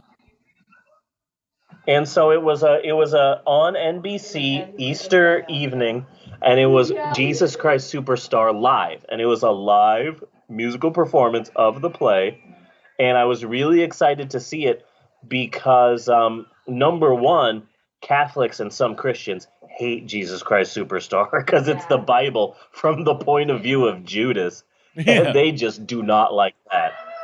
They do not like that at all, number one. And number two, in the live version, John Legend plays Jesus. So it's like NBC is doing this blasphemous musical featuring a black Jesus.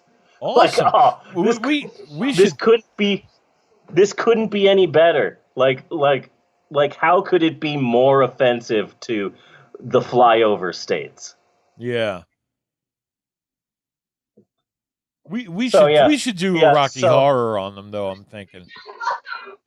We should do what? A Rocky Horror on them. Remember we did Rocky Horror and the play? Yeah, no, we did both Rocky Horror and that bizarre live version.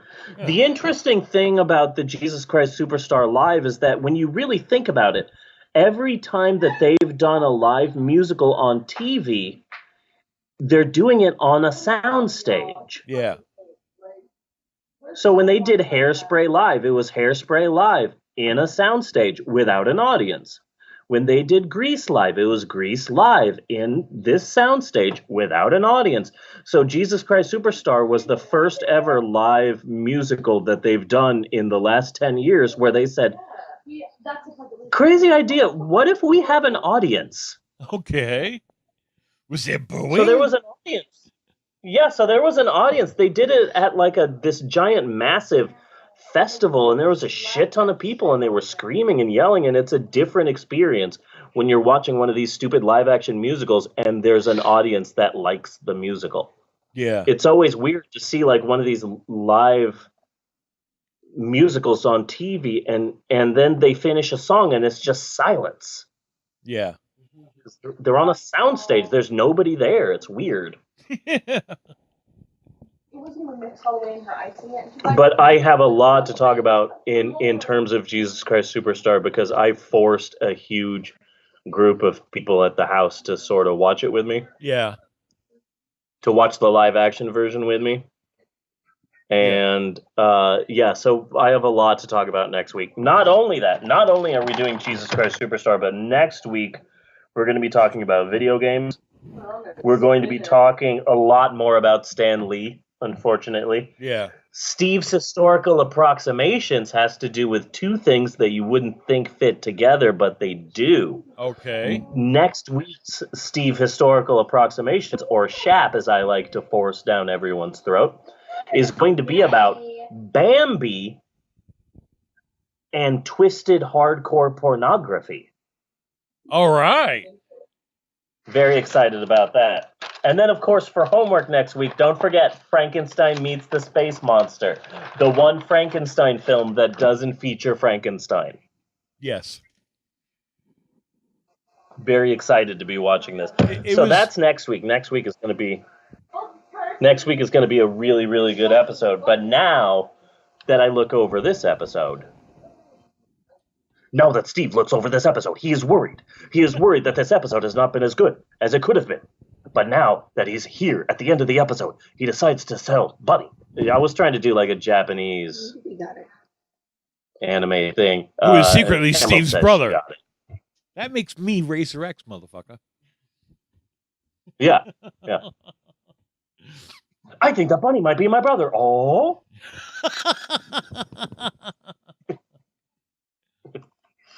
So now that I'm looking over this episode, I gotta say, I think this has been a pretty good episode. I think this has been a damn good episode. I got a damn, Emerald. That means it was a good episode. sometimes he'll say, I think this has been a pretty good episode. And although he doesn't say it, when he just says, I think this has been a pretty good episode, what he's saying is, the episode has been shit, and you should hang your head in shame. And you have brought shame to your ancestors. But when he says, I think this has been a damn good episode, that's when he's saying, you shall sleep good tonight, Esteban. It's a little thing. And sometimes, I'll be like, okay, you be good. Okay, click, end conversation. He didn't give me a damn. I can't believe he hated this episode. I'm full of shame and regret. I doubt my life choices. But this week got a damn, because this was a damn good episode. Well, but you can't get a damn every week. I mean, that's impossible. A good episode is a good episode. I don't know why you hate me. I don't know why you would hurt me like that. But this has been a damn good episode. I agree, is what I'm saying. I concur. I concur with your findings. If they're all damn good episodes, where do you go from there? I'll explore that, okay? I'll explore where I can go from damn. Okay. Okay. So until next week, I am Bunny Williams. And I am Reverend Steve, and on behalf of so many people, Natasha, Isabella, Eleanor, Maxwell, Emerald, Deanna, Destiny. I just want to say thanks for listening, and we will see you next week, you godless heathens. And you douche waffles and poopyton. And cats. Can you say that with a bit more enthusiasm? I feel like you just said that like it was just a turd that you were trying to pinch off. Can you say that with because you heard me and I'm like, you godless heathens, and I slam my fist on the table to emphasize it, and then you come in with like a wet fart, because like here I am and I'm like, you godless heathens, and you douche waffles and poopy toots. King Candy. That was the voice I gave you. That was the voice I gave you for Wreck-It Ralph. So can you? I just want you to do it again, but maybe with a bit more razzmatazz. Gusto. Okay. 3, 2, 1, go. You're making me forget my lines, Father. Oh, okay, I'll give you another countdown. But I'm gonna do the last couple of numbers silent, like they do, like on TV and radio. So here you go. 5, 4, 3. You douche waffles and poopy toots. That was better. But we're gonna work on that, okay? Every week. No. Do do do do do. Do do do do do. Do do do do do do do. Cut and print.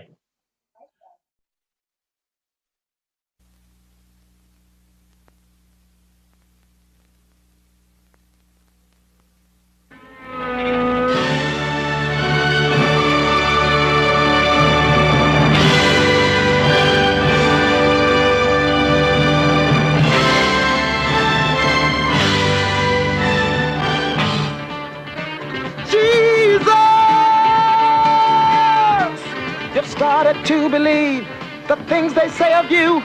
You really do believe this talk of God is true. Yet, if he said he loved me, I'd be lost, I'd be frightened. I couldn't cope, just couldn't cope. I'd turn my head, I'd back away, I wouldn't want to know. He scares me so. My temple should be a house of prayer.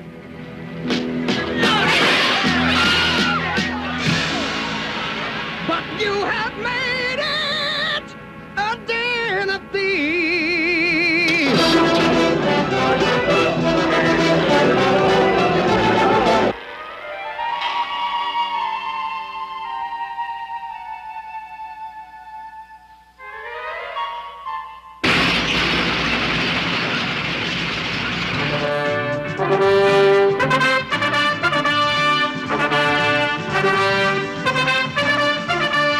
Christ, you know I love you. Did you see our way? I believe in you and God, so tell me that I'm saved. Christ, you know I love you. Did you see our way? I believe in you and God, so tell me that I'm saved.